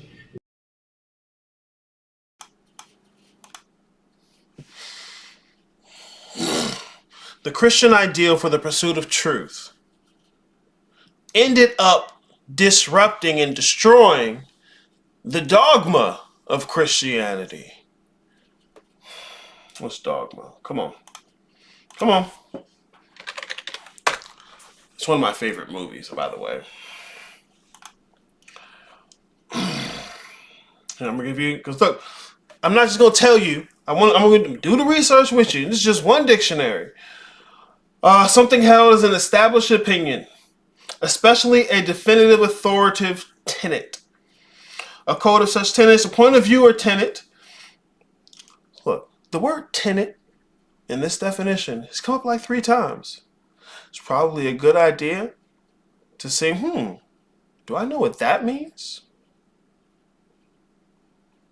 A point of view or tenet put forth as authoritative without adequate grounds. A doctrine or body of doctrines concerning faith or morals formally stated and authoritatively proclaimed by a church.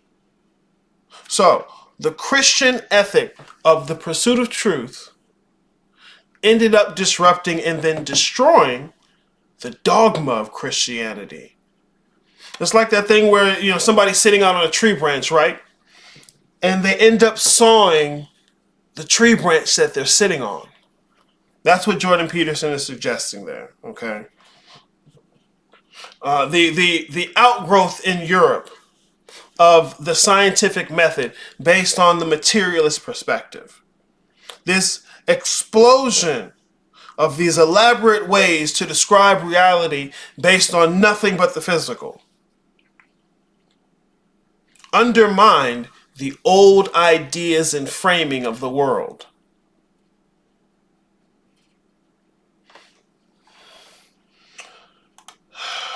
Let you hear what he said. I said what he said. I'm going to rewind it a little bit.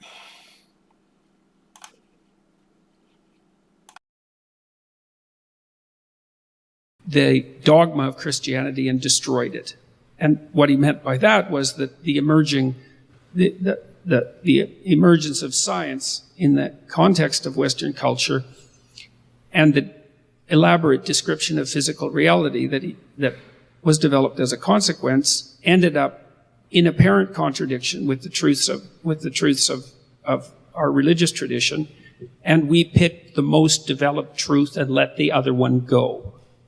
And Nietzsche was not celebrating that, contrary to what most people think. I mean, when he spoke of the death of God, he said that it was an absolute catastrophe and that we would pay for it with millions of lives.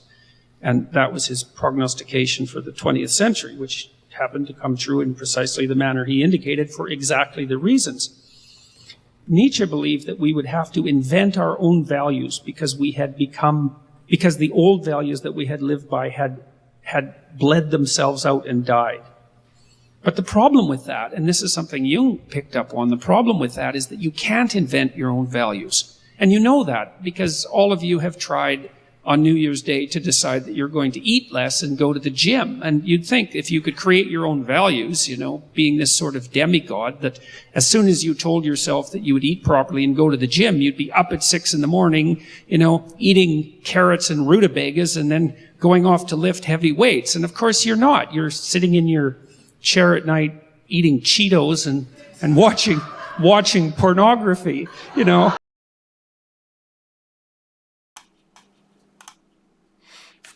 Talk is cheap. Anyone can just call themselves a god. Anyone can just call themselves a god. It's become popular. What are the implications of that? What is the cost? What is the context of that idea based on the framing that you have?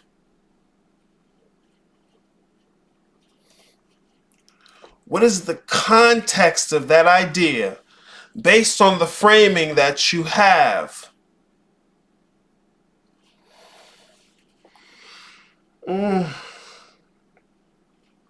Like I was talking about in the beginning, battling values. Look, we all want to say everything is just subjective when we want to do whatever the fuck we want to do. But as soon as somebody else starts doing whatever the fuck they want to do, when it don't match up with what you want to do, suddenly, values, rules, order. See, everybody love chaos, she'll start fucking up. Our old systems of values that help to frame our behavior, our actions, our ways of life were undermined by a particular metaphysical framing that had no meta. It was more elaborate and functionally useful in a way that the old systems weren't. And so, as people were colonized, as it introduced all over the world, and see, because Europe itself wasn't colonized, it was just adopted.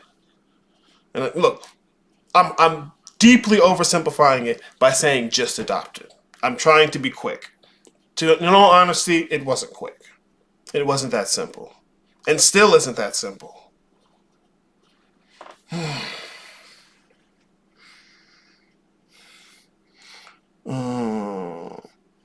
These folks dedicated their lives to philosophy. They lived and walked that shit. Which folks? I mean, look, if you're a philosopher, that's what you do.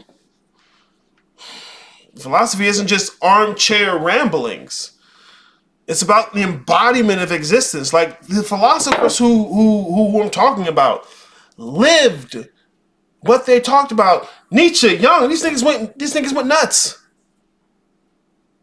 Look it up. These niggas went nuts. They lost it. Okay, I'm exaggerating a little bit, but for all intents and purposes, they went nuts. Okay, the best philosophers wholly embody what the fuck they're talking about. What you would usually think of as different types of religion and different groups of religions are schools of thought. They're philosophical schools of thought. These discussions are philosophical. People are so used to imitating, I say that very seriously, imitating scientific thinking, yet they don't understand the value of philosophical thinking. They don't even understand how to think scientifically. That's why they use scientific concepts incorrectly. Map and territory. Sorry. Unconscious mind is really anything but that. The world turned upside down, or actually, it's right side up now. Unconscious mind, anything but that. Anything but what? Oh, it's probably anything but the subconscious mind. Because I think some people try and do that. When you correct them, that subconscious mind isn't part of the framework. We're like, well, no, what I meant was unconscious mind. No, you didn't, because that ain't how it works. Like I said, people don't do the research. They don't look into these things. They'll say ego. Where's that come from? That's a piece of a framework. And won't study the rest of the framework. Conscious mind, unconscious mind. What the fuck is a mind?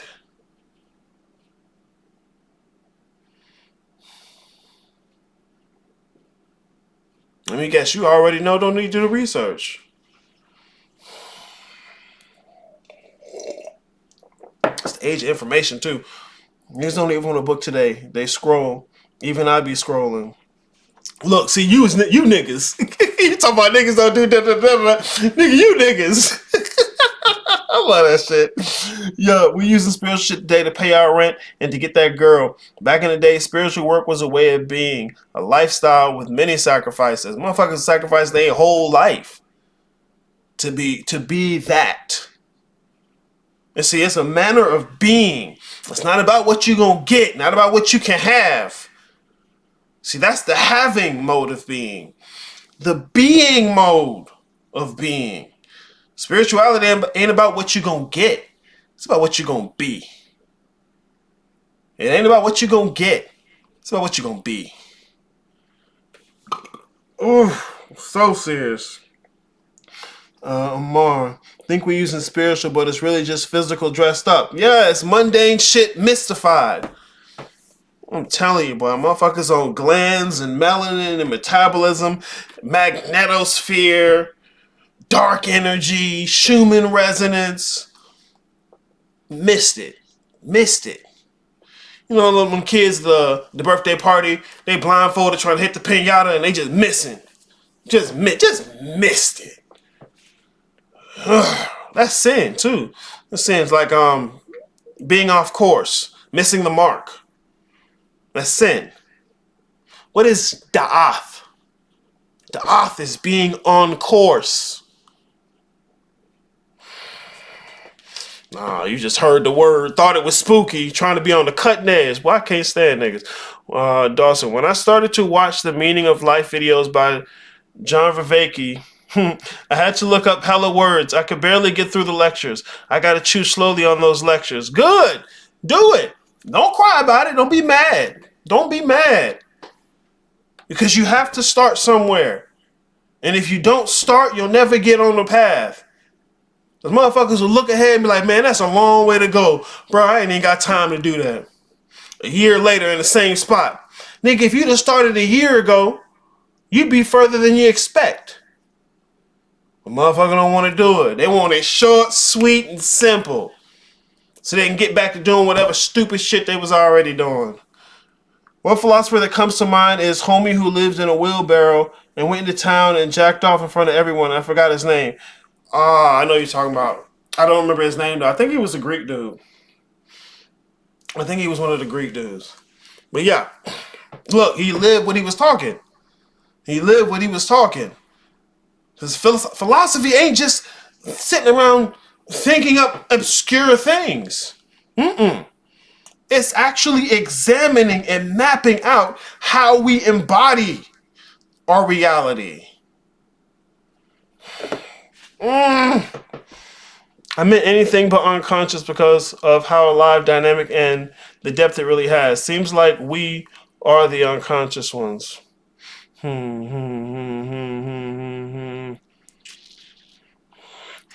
I meant anything but unconscious because of how alive. Oh, and I have to connect this to the. Okay, yeah.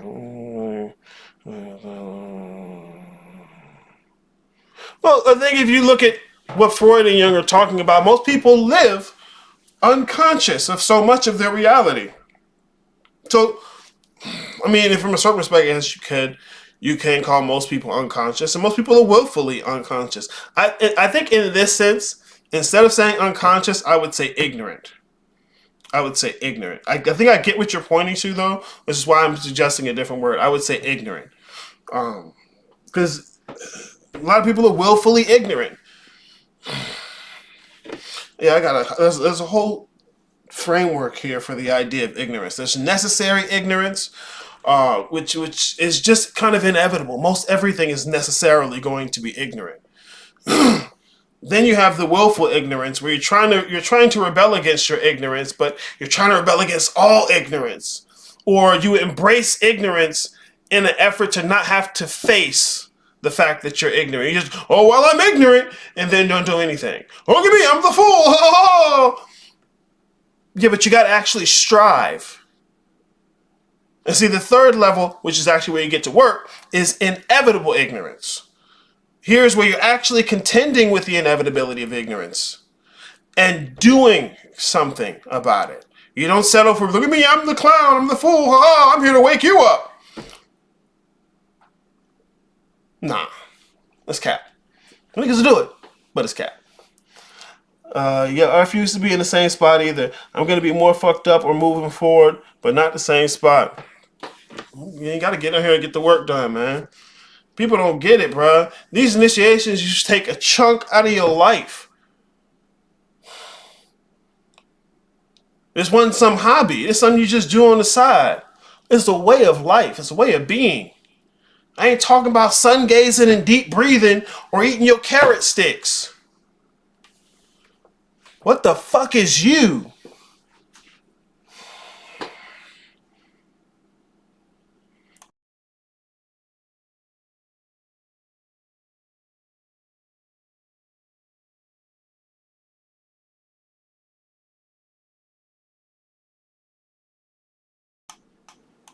I know what I want to do. Let me open this thing up real quick. I'm pushing it way too hard. I gotta stop doing this. There it is. Talk to me. Talk to me. Righto. Here.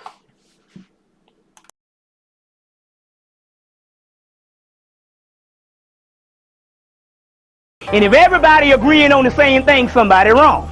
You see? Check? Check. All right then. They play on your emotion.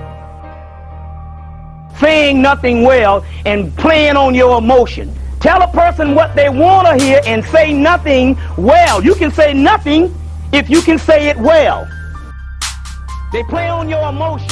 And that's the problem with our people. They have been teaching you what you wanted to hear and not what you really needed to hear because they didn't know what you really needed to hear. That's called the art of public speaking. They play on your emotion. So that's getting your emotion up to a certain level, and you thinking that's spiritual, that's emotionalism. They play on your emotion. And they'd come up and they would come into some stuff and they would be talking all this good stuff and people, yeah. But everybody's ignorant. You see what I'm saying? They play on your emotion. And if everybody agreeing on the same thing, somebody wrong. You see? Check? Check. All right then.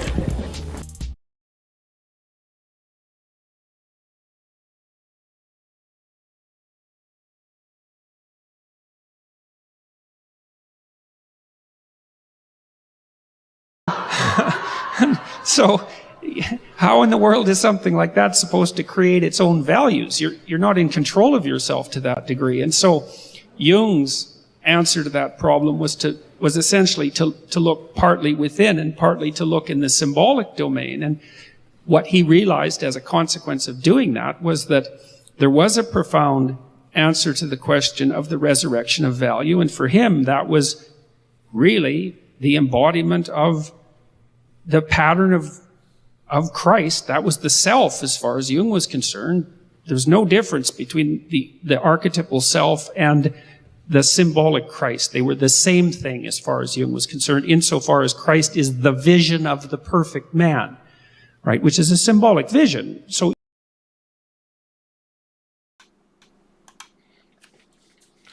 I know y'all trying to run away from Jesus. You're so mad. You don't want anything to be Jesus, anything. Tell it to me in terms of Buddhism. Nigga, you don't know Buddhism. English language is deeply integrated with the Christian religion.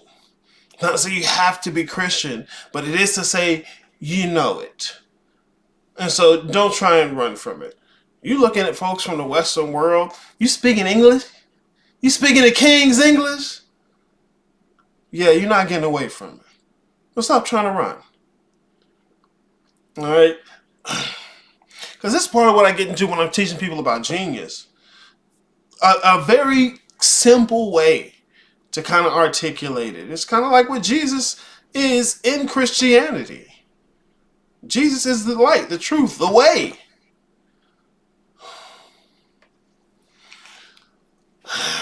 And you're instructed to cultivate a relationship with Christ.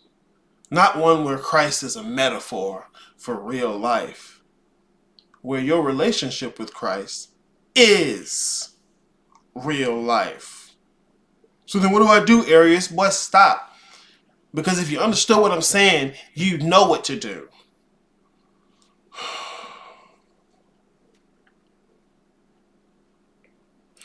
that relationship with that symbolic being, and when I say symbolic being, I don't mean metaphor. It's hyper real. It's more real than anything you've been calling real. Jesus has influenced and touched more people than you can conceive exist. And that's just Jesus. Let's go ahead and throw out some of these other religious icons. Hell, you want to get out the religious icons? Then they go in the oatmeal box. Spider-Man, Superman, Bugs Bunny has touched more people than you can conceive of. I'll be damned if that's not real. It's real in a different way than this cup is, or my body is. It's not to say that it's not real. You got a fear of dogs. Right? You scared, ain't even no dog around. It's real for you. It's not as real as the actual dog in front of you, right? Right? But the dog you terrified of in your mind is real. And it affects you like any other thing that you would consider real. The ontology of the Western world. What is real? Ontological question. The ontology of the Western world is too constricted. It's good for predicting the behavior of the physical world, but it can't tell you what the physical world is or anything else that isn't about the physical world. It's completely constricted, and continuing to explain and frame reality with it is not spiritual. It's literally mystifying the mundane. Gerald Sunbright, I'm realizing that now in my work on myself. I fucking love Jesus. I love Christianity. It's easy to love Jesus. Look, I'm not even telling y'all to be Christians, but the idea is palatable. It's tangible. You can grasp it. I don't want to grasp it. I didn't ask you what you want. Because if we left it up to you about what you want, shit be fucked up. How I know? Because your shit already fucked up. Fuck you mean? Ugh. You're Indian want to be the chief, boy. Yeah, I would say that dog that's in your mind is actually more terrifying and real than the actual dog. Yeah. It's more real. You can't even go on a walk around the block without being tormented by that dog in your mind. What the fuck is real? It's a bigger question than motherfuckers give it credit for.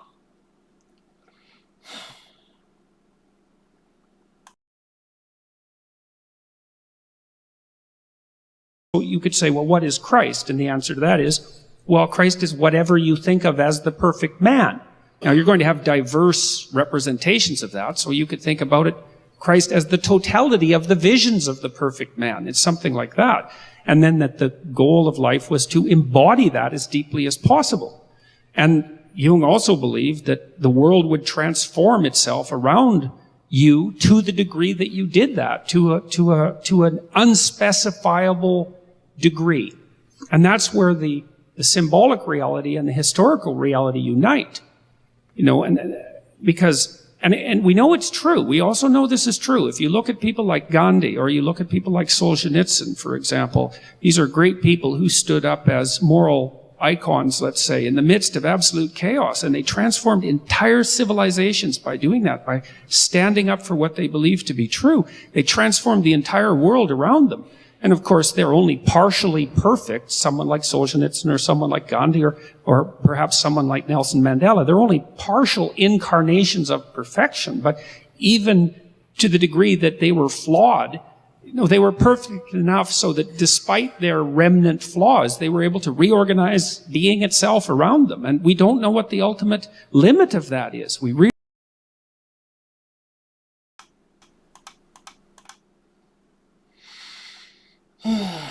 So that means the dog in the mind is the actual dog. There we go. I prefer more real because you're not incorrect. You're not incorrect. I deeply agree with that. I like to invoke the idea of real because I want to pull it back to the ontological discussion. But no, I deeply agree with that. That the dog in the mind is the actual dog. And not just, because see, the first thing people will do when they start to try and chew that is look back to the physical world and start, oh, this isn't real. And I don't want you to think the physical world isn't real. That's not what I'm suggesting at all. There are different types of real, different degrees of real. You know, that's not even speaking about causality, what's causing what. That's not even speaking about different ontological categories of reality. More than just physical. More than just objective, subjective. So, but no, I would agree with that. I would agree with that. Better way to phrase it. So I don't have to use the word actual. Because I started that, excuse me. The dog in your mind is more real than the physical dog. There we go. The dog in your mind is more real than the physical dog. Because you can even attach the word actual to actualized. And I think that would kind of sit in like a dichotomy with potential and actualized. But once again, another large conversation. Because that dog in the mind can go places that the physical dog can't. Boy, right? You can't escape that dog. Oh, so would Jesus be considered Nietzsche's Ubermensch? You could say, I would think that's an example of what Ubermensch would need to be. The overman. Because just like he's saying here, it's the ideal man. Okay? And a little bit of detail, a little bit of subtlety. These guys are materialists. They're humanists, I would say to be exact. Anyways, I would call that a ceiling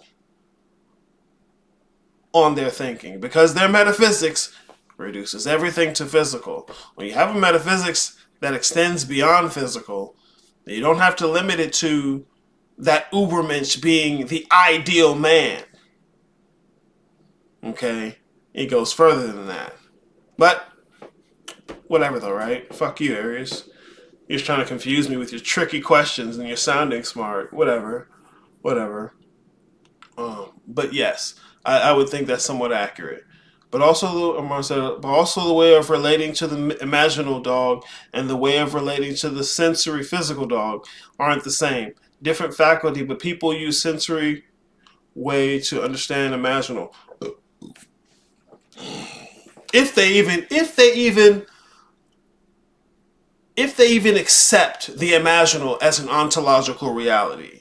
If they even accept the imaginal as an ontological reality, usually they'll do that ass backwards. But for the most part, they don't even think of anything as being real beyond the sensory world or the physical world, which is the big problem.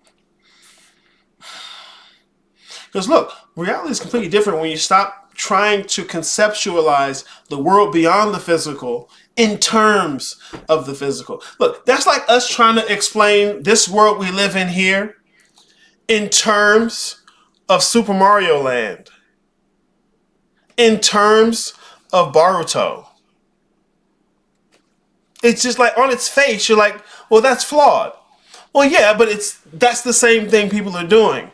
But I mean, it's the issue of their metaphysics and their deep focus and attachment to not only the physical world and describing things based on it, but describing themselves as the body.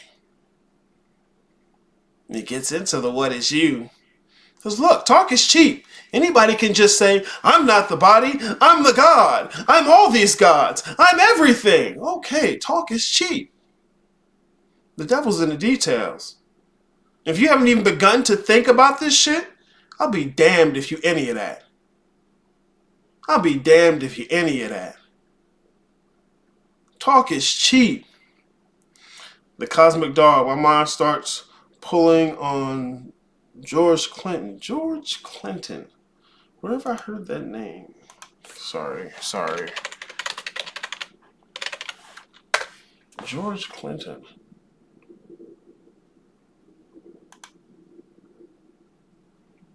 Nigga look groovy. Funkadelics, Afrofuturism. No, I don't think I've heard the music before. I may have to listen to it, but I probably won't, in all honesty. I'm not much of a music head. I know I'm a loser. Anyway, let's continue. Where was that? So yeah, he's talking about, okay, from the perspective of your sensory physical world life. We know it's an imperfect carnation. It's not an incarnation of perfection itself. Fine, we'll give you that. But by aligning itself with that ideal, cultivating that relationship with that ideal, with that imaginal symbolic being, that hyper-real being, by having yourself in alignment with that, you change the whole world around you.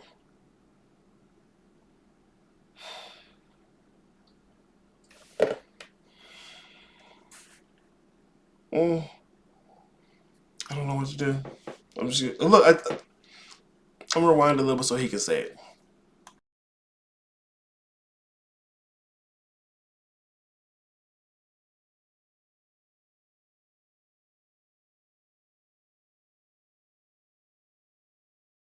It's true. We also know this is true. If you look at people like Gandhi, or you look at people like Solzhenitsyn, for example, these are great people who stood up as moral icons, let's say, in the midst of absolute chaos, and they transformed entire civilizations by doing that, by standing up for what they believed to be true. They transformed the entire world around them. And of course, they're only partially perfect. Someone like Solzhenitsyn, or someone like Gandhi, or perhaps someone like Nelson Mandela. They're only partial incarnations of perfection. But even to the degree that they were flawed, they were perfect enough so that despite their remnant flaws, they were able to reorganize being itself around them. And we don't know what the ultimate limit of that is. We really don't. It could be that everything will align itself around people to the degree that they put themselves together. And I've had experiences that make me convinced that that's the case. I truly believe that that's the case. So, and that's also what gives me some belief in these strange Christian ideas about the harrowing of hell and the overcoming of death. It's like we have no idea what we could do as individual embodiments of the logos, which is clearly what we are, because we're all conscious. We have no idea what obstacles we could overcome and what massive transformations we could undertake if we actually lived our lives properly. One way I say that sometimes is you never know how far you can go unless you risk going too far. But there's other ways to say that. Because, when people ask the question, well, how do I start examining what I really believe? And I'll tell you, well, start with your fears. Nobody fears something that they don't believe in. Nobody fears something that they don't believe in. Start with your fears. In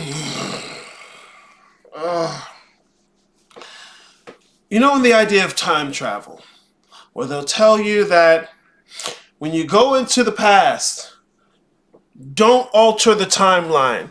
A single small event could set off a huge chain of events that could completely change the world we live in now. And so you think, okay, that makes sense when you're thinking about traveling to the past. The current moment right now is the past of the future. A small thing you do now could start a huge cascade and series of events in the future. If it applies that way, it applies the other way. Usually when we're not thinking about, well, we're trying not to think about the things we fear. We're avoiding them.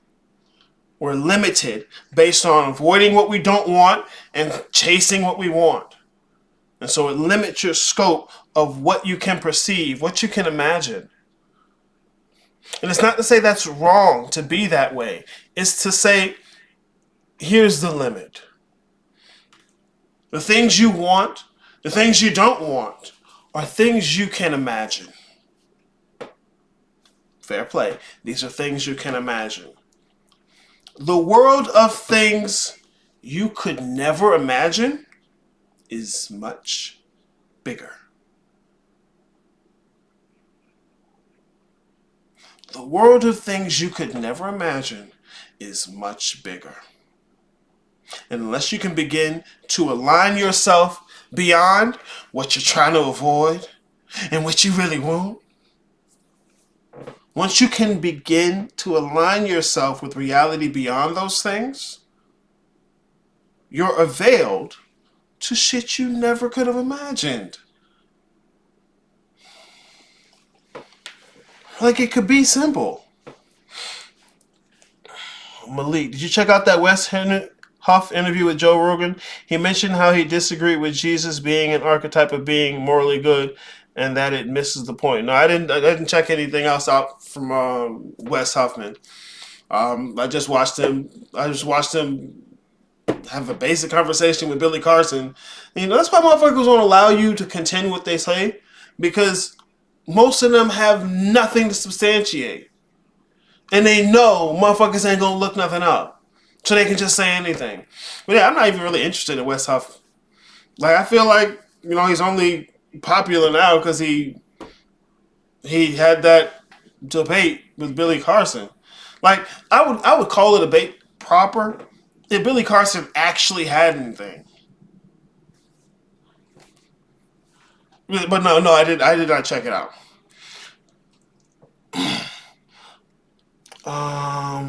Amar, because it was never my imagination to begin with. Damn. We talked about this. Yeah. Just like, who was it? Smooth, talking about my narrative. I was like, that's not yours. The narcissism. But we want to frame all of this around that little conception of self. That's what babies do. You got to grow out of it, though. But yeah, like, whose imagination do you think that is? Is it yours, or are you part of it? There's a big difference between the two.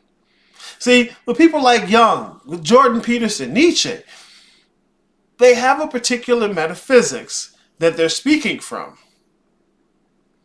that keeps them in a specific place. And it's not bad.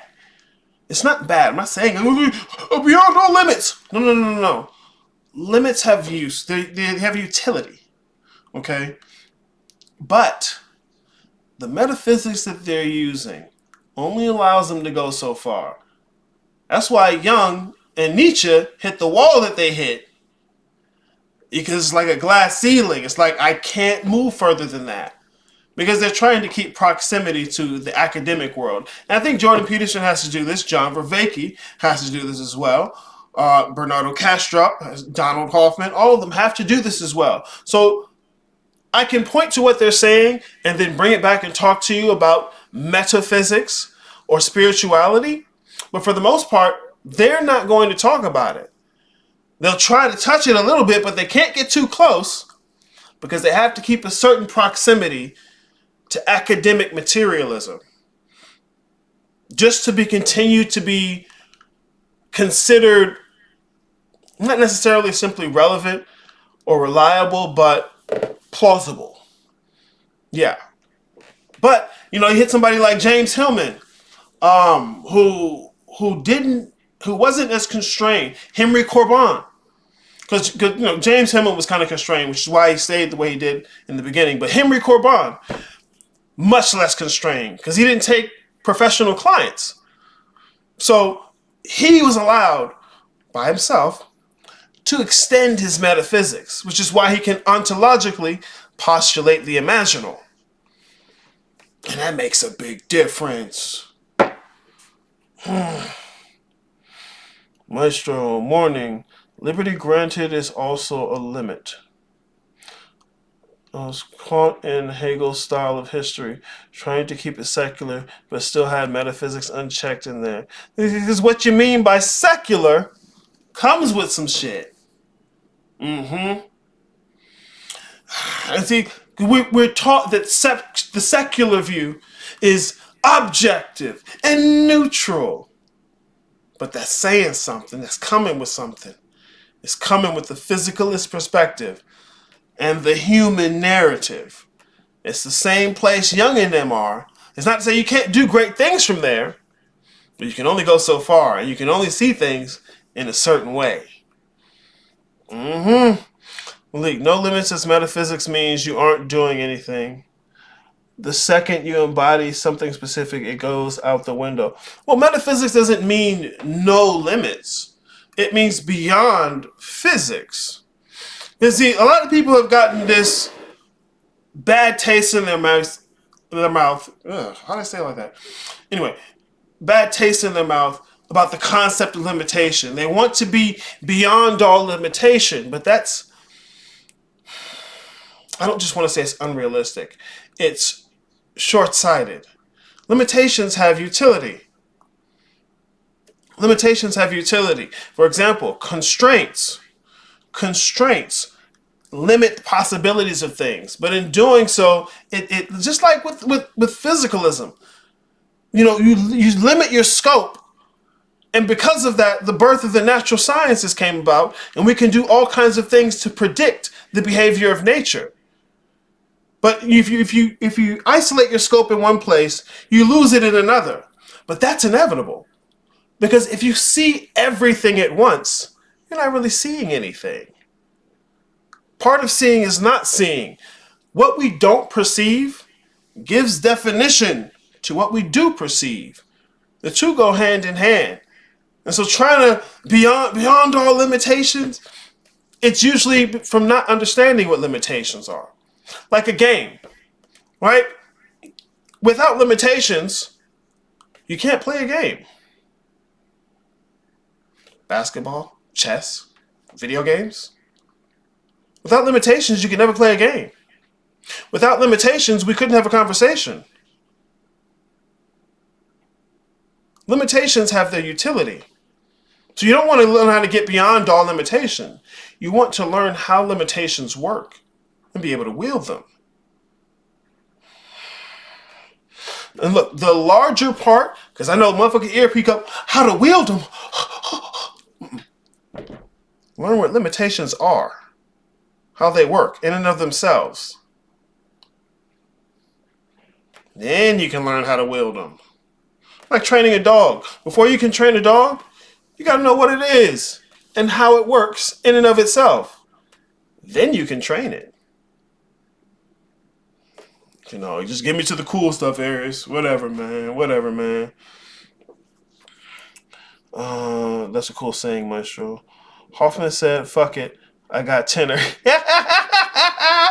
Look, Hoffman was really excited because he's a mathematical physicist, and so to find this shit mathematically, you have a lot more weight in academia if you can show something mathematically. Now, if you're showing something mathematical to motherfuckers who don't understand equations, it's just looking smart. If you show that shit to motherfuckers who know equations, who can test whether or not your equations are viable, then you got something. Part of the reason I don't use equations. I don't know equations like that. I don't know niggas that know equations. But yeah, Donald Hoffman is another great person to look at. Is it they lose their funding or they will be considered crazy by their peers? A little bit of both, really. I mean, I'm not really sure how their funding works specifically, but yeah, it's considered woo-woo fluffy stuff. It's considered because look, remember, physicalism. all that exists is the physical. If you start postulating other things and don't have evidence that's deeply connected to the established worldview, it looks superstitious. It looks fanciful. And to be quite honest, to be fair, a lot of people out here are just talking bullshit. So it's fair that they require some type of rigor, some type of critical thought. Because a lot of motherfuckers just, the chaos beings is back. That's the melanin. That's the black dot. That's the dark energy. Don't you understand? Like, you gotta have some kind of way to keep that motherfucker out. Even if it means you gotta cut off some of your own. So I think it's understandable. But bruh, because motherfuckers out here saying anything. Talk is cheap. So they have to have some kind of standard. And the only standard they're gonna have today is that mainstream worldview of physicalism. But you hit Donald Hoffman up, and he'll like, look, this ain't gonna work. Bernardo Kastrup, look, this ain't gonna work. Even John Vervaeke, even though he's clinging to it with cognitive sciences, he'll say it don't work. See, that's what I said earlier. People imitate scientific thinking. People imitate scientific thinking. Black matter, dark matter, ooh, melanin. Never done any molecular studies. Don't know no astrophysics, mathematical physics. Don't know what the fuck dark matter is. They imitate scientific thinking. You want to see that? Go to the flat earthers, bro. They'll get to you all day. Maestro, the philosophers of last century could have had the same trap, even without caring for academia, but not knowing where or how to start.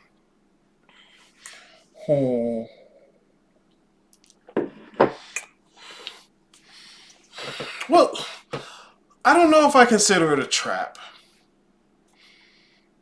I think I get what you mean by that. They'll make the same error. And that's why I don't think I consider it a trap, because I don't think they consider it an error. Just like when you were talking about trying to think secular as if that's unbiased. Their presumption is that the view they're taking is unbiased, when in fact it has a very specific type of bias. So I wouldn't say it's a trap, but I think I get what you mean. It ain't mine. It's that 1824 dictionary. 1824 dictionary.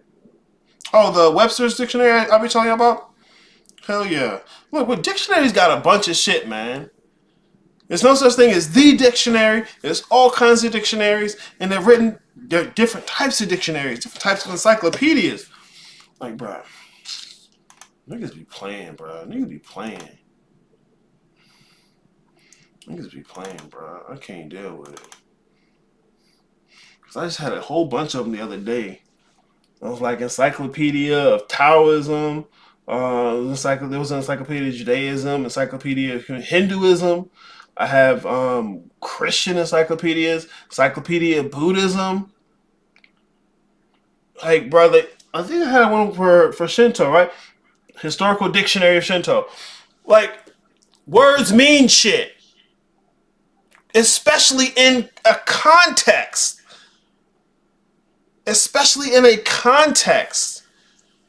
You don't just want to say the new word, because you get the check for our facts for just saying a new word. But this is more than just saying a new word.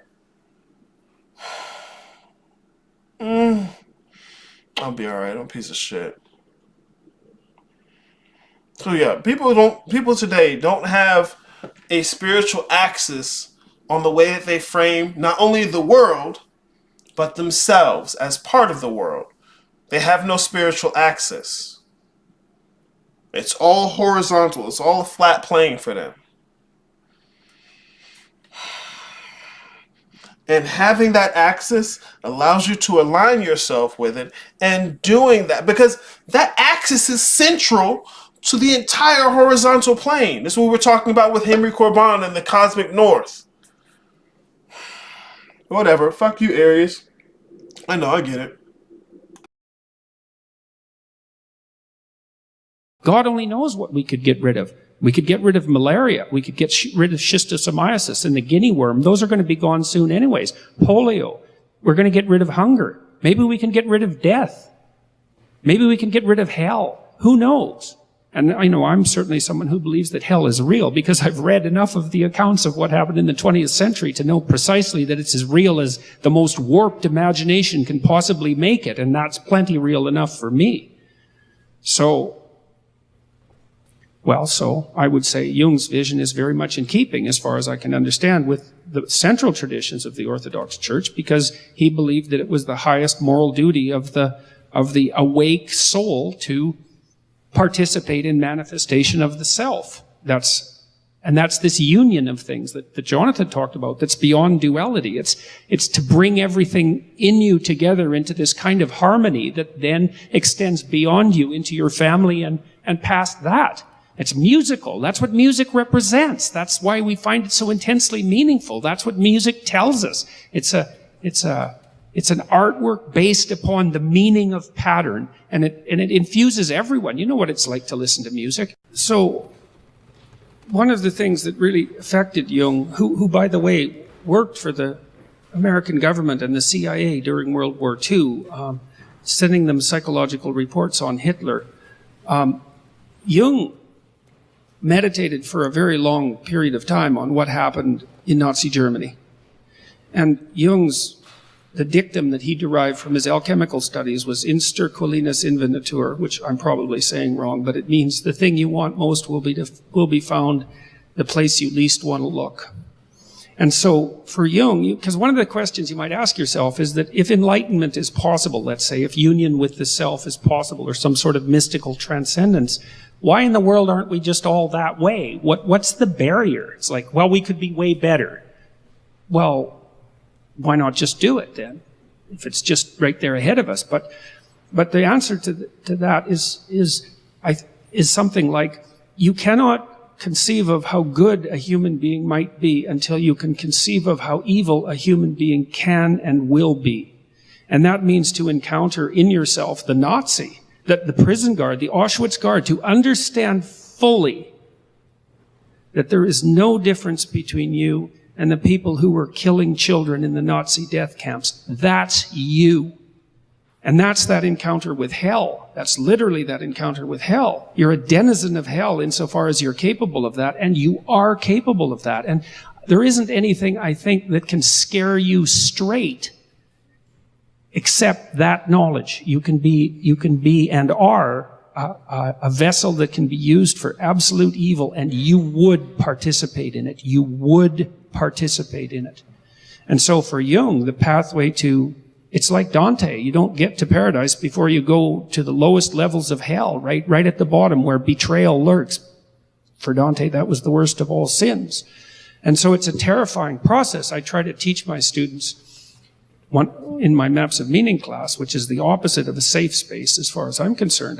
And I mean that technically. I truly do mean that. I try to convince my students, I try to get them to meditate on the fact that they're the damn Nazis. Really? Because what is it? The Germans? Like, come on, really? No. Obviously not. It's people. And so the pathway to paradise is through hell. And it's no wonder no one goes there. I mean, who wants to go there? No one. Well, if you don't go there voluntarily, you'll go there accidentally. So it's better.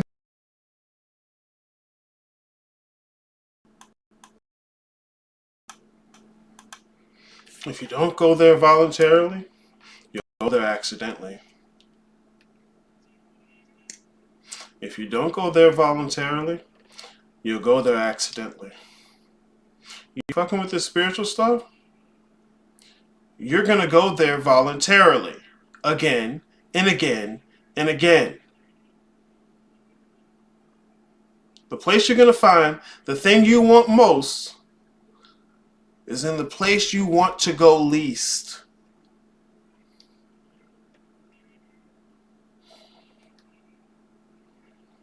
I tell y'all I'm a piece of shit. Fuck. Can you hear the pain and the laughter? No. Whatever the fuck. That's not me. I'm vegan. What's up? You better take that carrot stick out of here.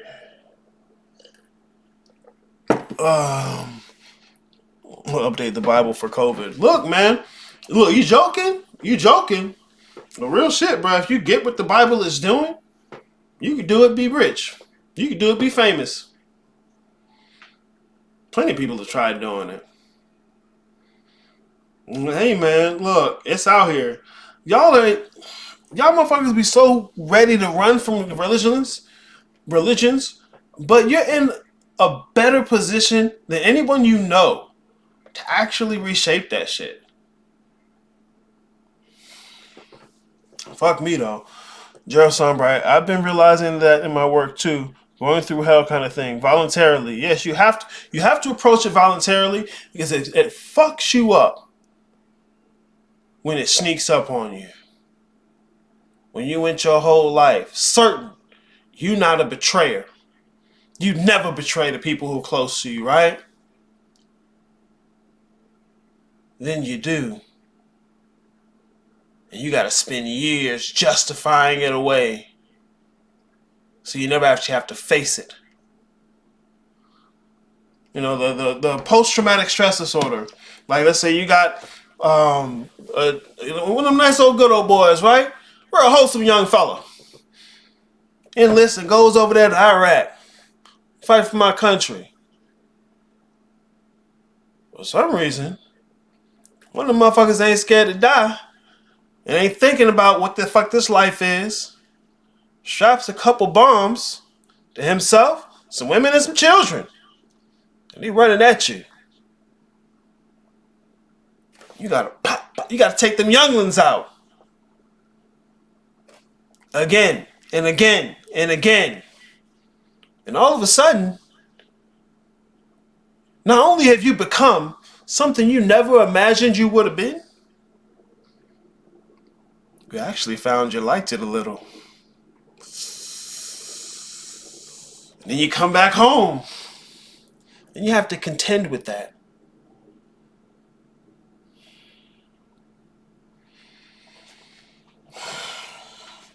You saw yourself become something you never thought you would be. And on top of that, you found that you liked it a little bit. That's what happens when you don't approach these things voluntarily. It sneaks up on you. Because it's been waiting to come out. Because it was there the whole fucking time. And bro, that's just the shadow work. That's just the shadow work. That ain't even the work proper. This shit ain't gonna make your life better anytime soon. It makes you better. But what good is that? Well, it depends. What is you?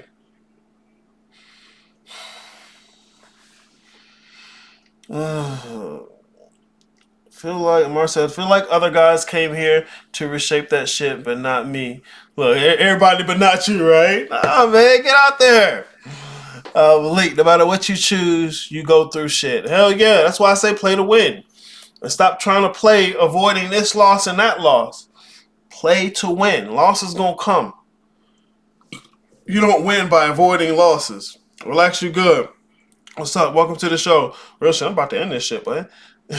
Amar, no therapist or psychologist talk about post-traumatic growth, though. What do you mean post-traumatic growth? Like growing past it? Or like growth after it? Or do you mean like the voluntarily approaching it before it sneaks up to you as a type of growth?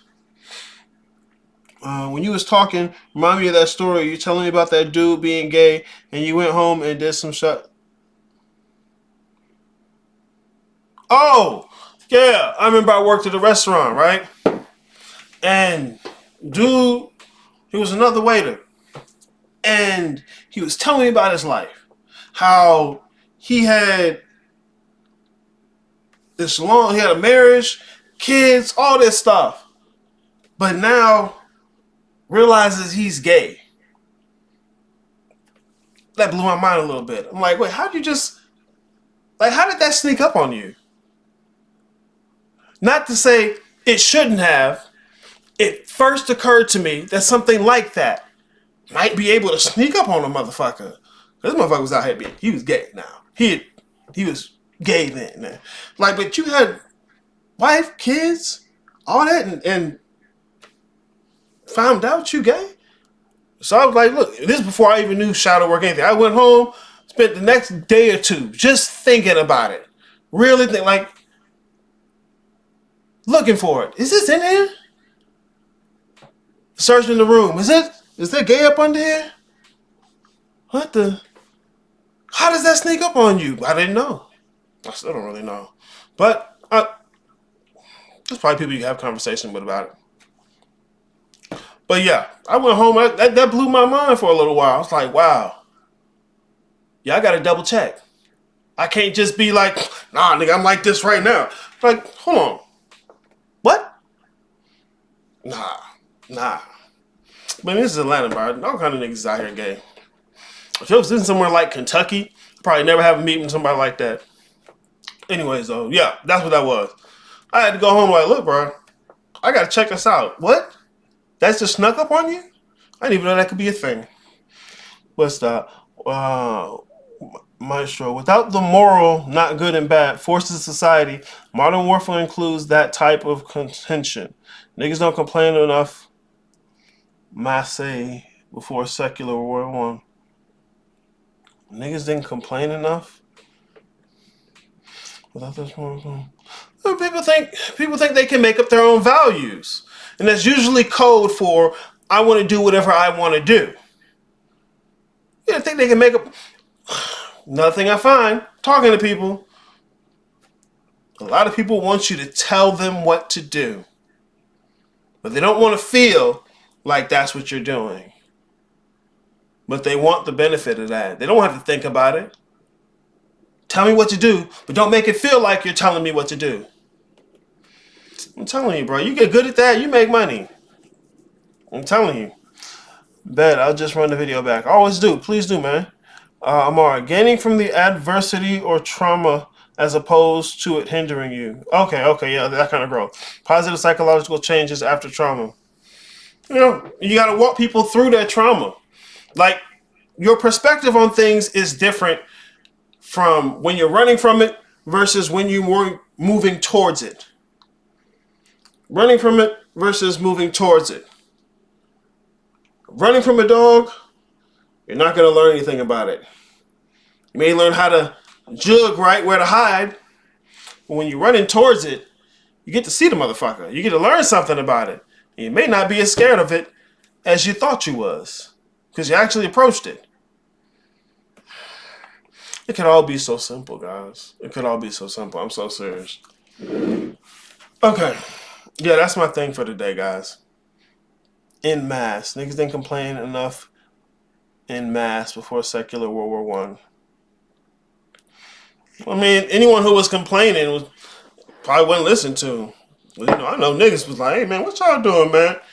Be quiet, coons. We know what we're doing over here. Nah, I'm sure motherfuckers was complaining. Probably not what they was interested in, though. Anyways, I'm a dick.